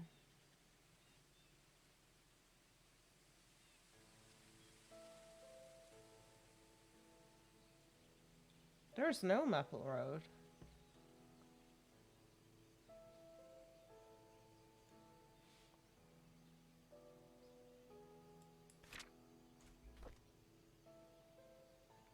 Black Pine Road, I mean. Black Pine. That's the Black Pine. Black Pine 40.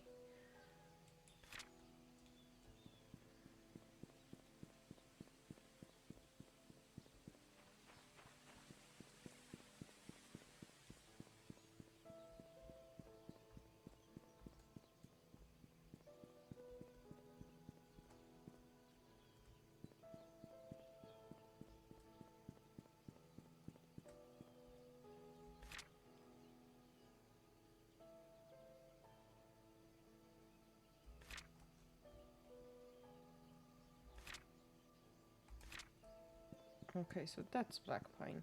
So we need 40. Number 40.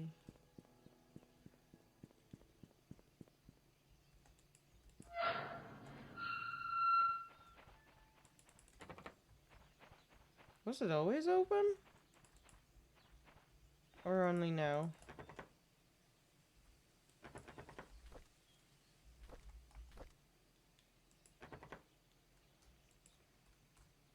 Okay. Doesn't look. Fine.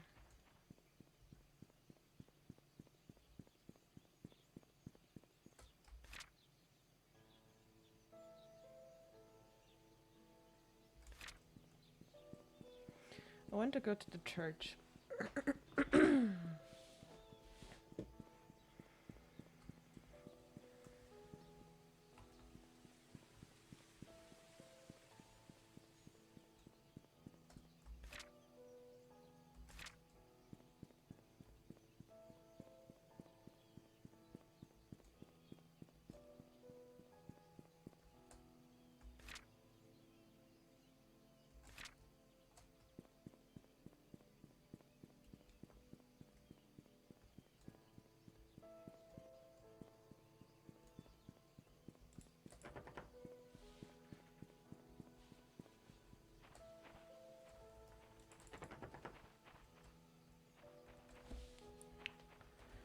In the flower pot.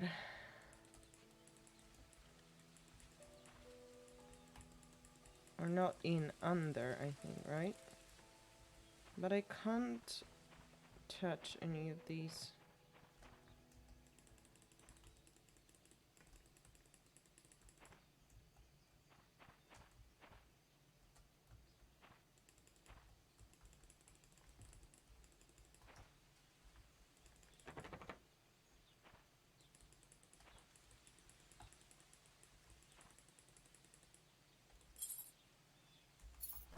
There it is.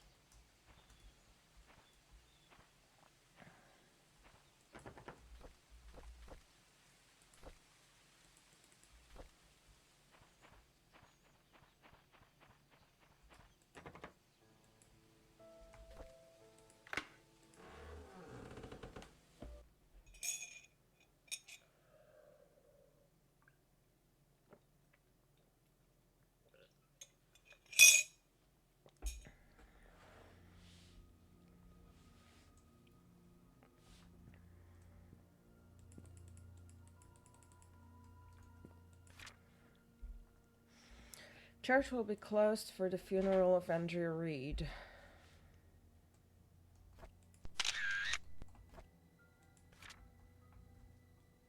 No smoking. Taking of favorite moments in time and holding them still. More than 50 years of experience, weddings, family. Oliver Gibson specializes in candid portraits and scenic photography. He is known for providing fun, eye-catching, and beautifully photographed stories and celebrate strong emotional connections.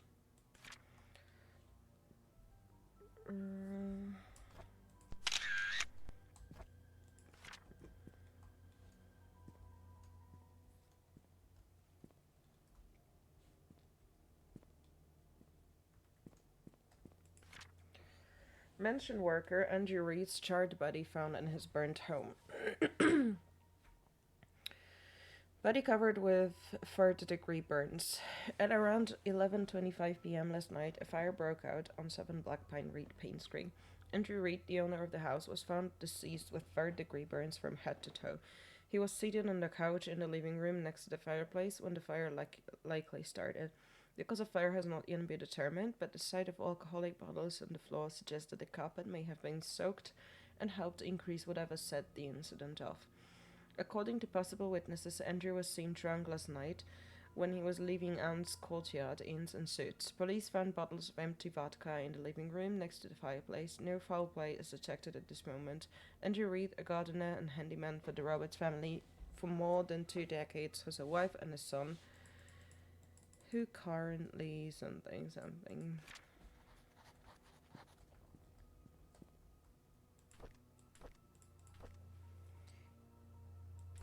Holy Bible.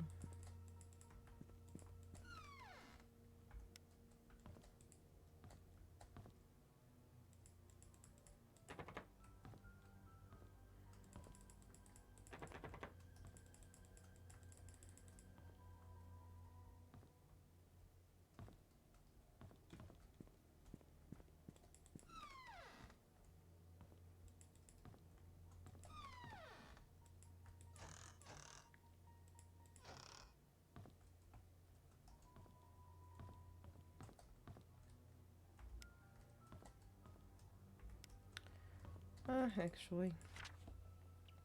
I will say the cabin tonight. I only need dinner's cut.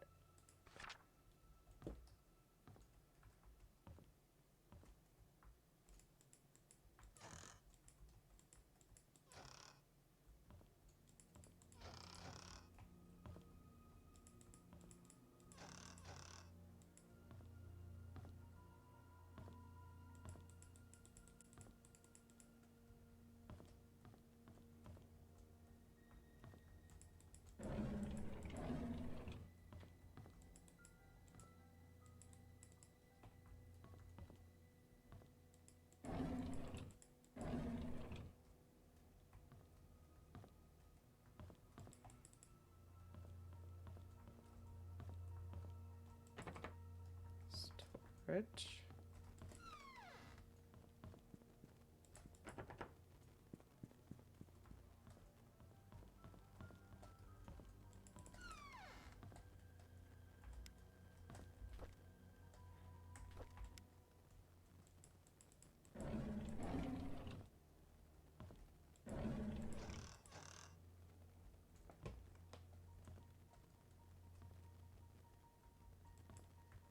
There are some days marked on the calendar.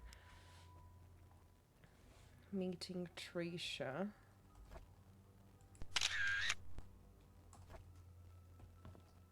So that's Scott's room, isn't it?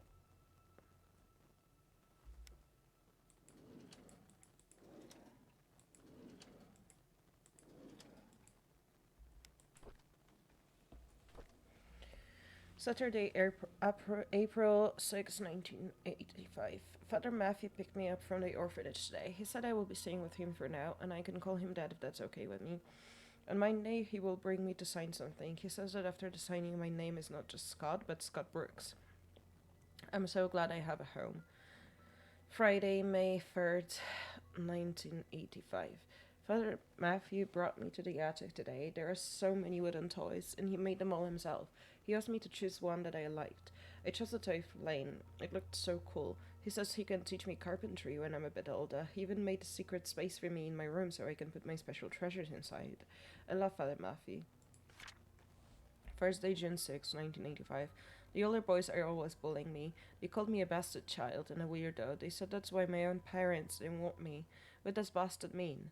Sunday, June 23rd, 1985. Father Matthew says I should be patient, but they first turned at me. Father Matthew cleaned my wounds. It's painful.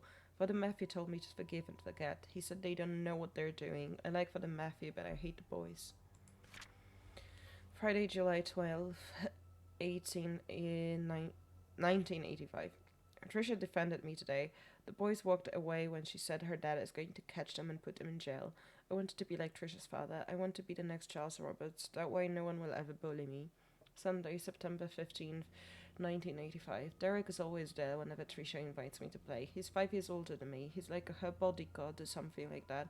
And he's really good at drawing. He gave me one of his drawings today. He says he only gives drawings to friends. I wish I could draw like him. Maybe I can make a wooden toy car for his next birthday.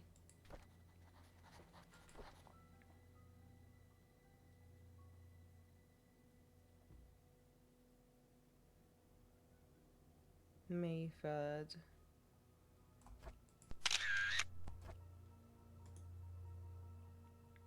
I don't know if that's important, but I want to keep this.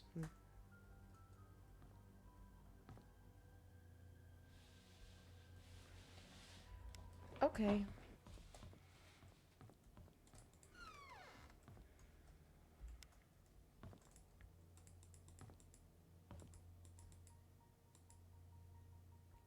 Is that Father Matthew?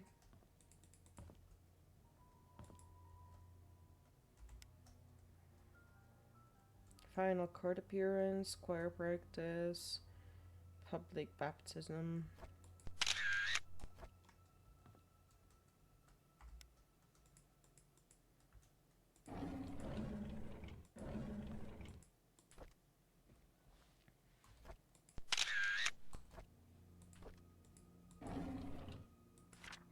I returned the tools back to the storage room.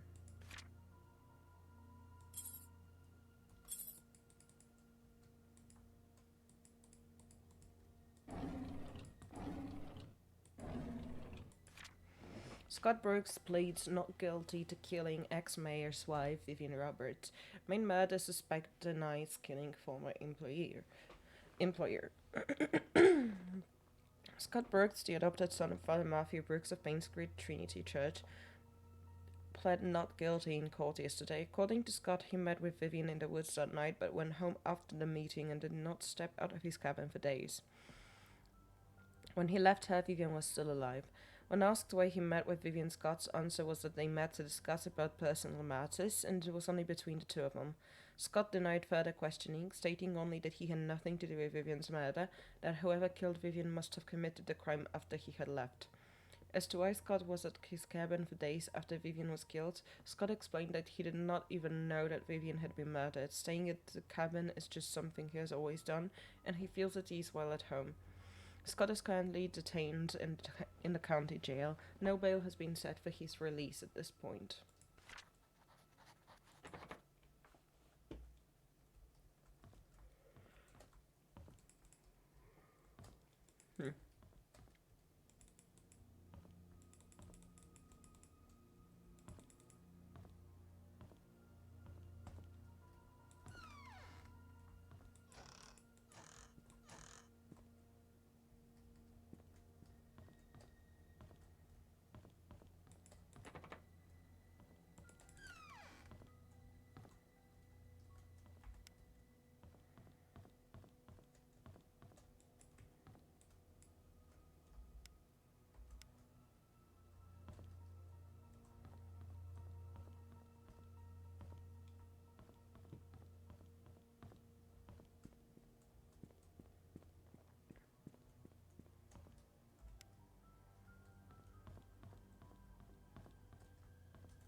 Well, which one's the storage? This one.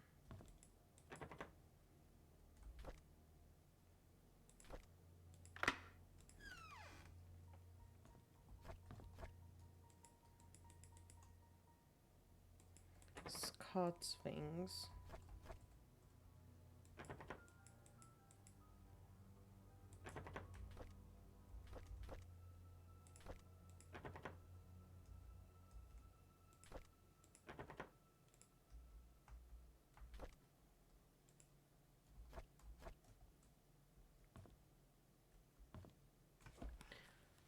I've been playing too much Phasmophobia lately, and I have Crouch under Cedar, and that's why I keep putting sealed. Yes! I don't know why I would find that in the church, of all places, but I'll take it, because I need it. So, what we're doing now is we're going to seal the cars, but I will go to the toilet real quick first, so I'll be right back.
Okay, I'm back.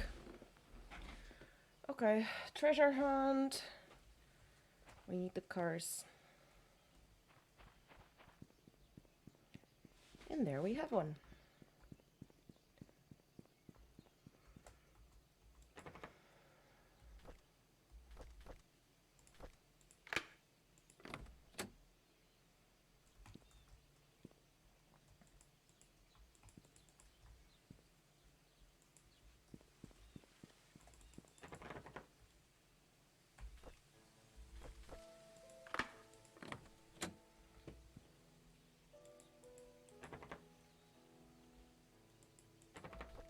Can I still use that for this? No.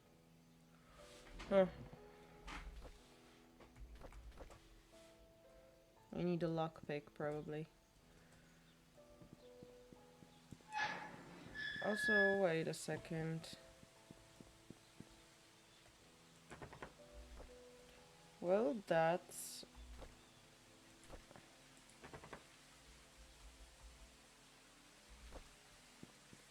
Okay, this doesn't work.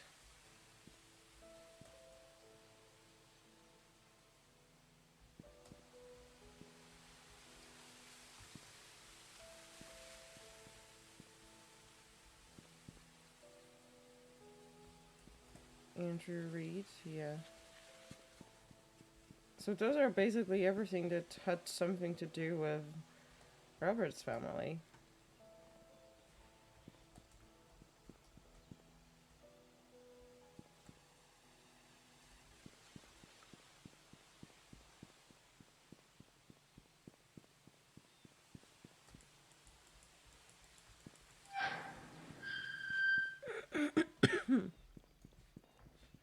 I think there were like 2 more cars.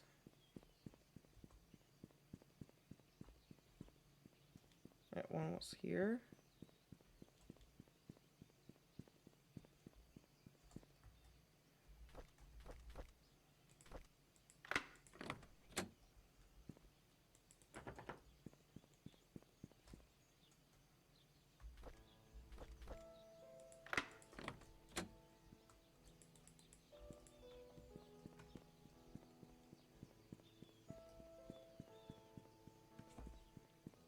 I've seen one more and I think there was something inside of it.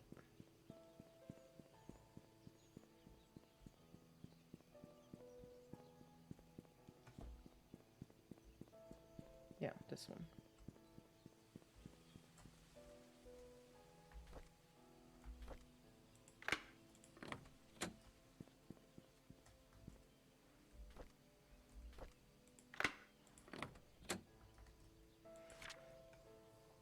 March 13th, 1997. 2 PI Steve Moss. I came across your name through a close friend of mine. She highly recommended you, saying you are a person of integrity and a very reliable investigator, so I would like for you to investigate the case which happened in 1995 in a town called Painscreek of the murder of Vivian Roberts. I was there when it happened. The body had been placed in front of the mansion gates for everyone to see. A few days later, Scott Brooks was apprehended as a suspect. However, there wasn't enough evidence and he wasn't released. 18 months later, the police filed Vivian's case as unsolved. I've tried to forget everything, but I just can't. I simply want to know the truth. I have enclosed a copy of the threat letter that Vivian received the day she died. I hope it helps. For safety purposes, I would like to remain anonymous. At this time, I will give you the first payment in good faith that you will agree to my offer. When the case is solved, I will pass you the rest of the payment.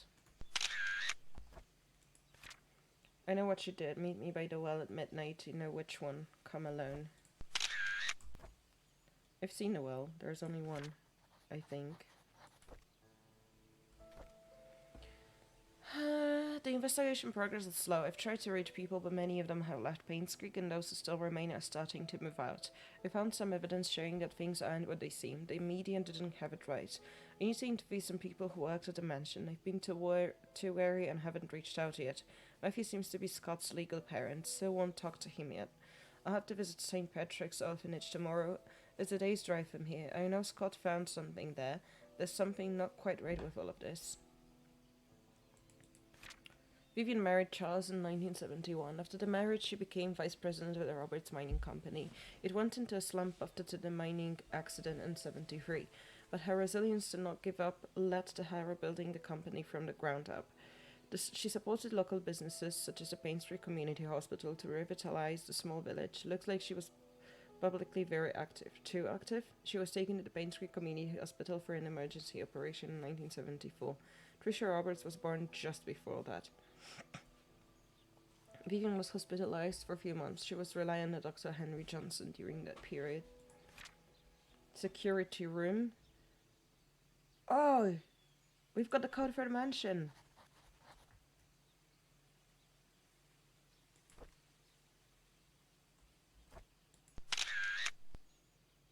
Stephen Moss. Why is it here? Is he dead too?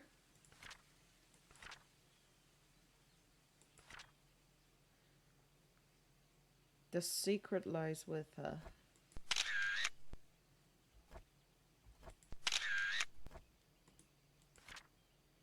Okay.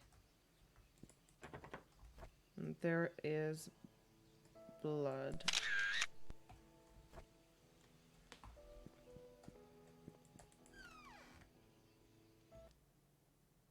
How did I enter that? Everything was closed before. Did the doors just open randomly? Or maybe I haven't tried this one. That's like the inn, right? Oh, sorry guys.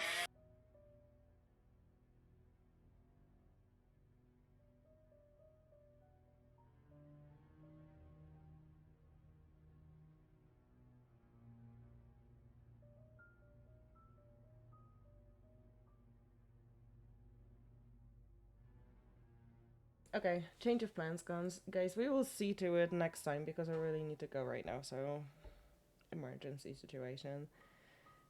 Thanks again for watching, and I will see you in the next one. Bye.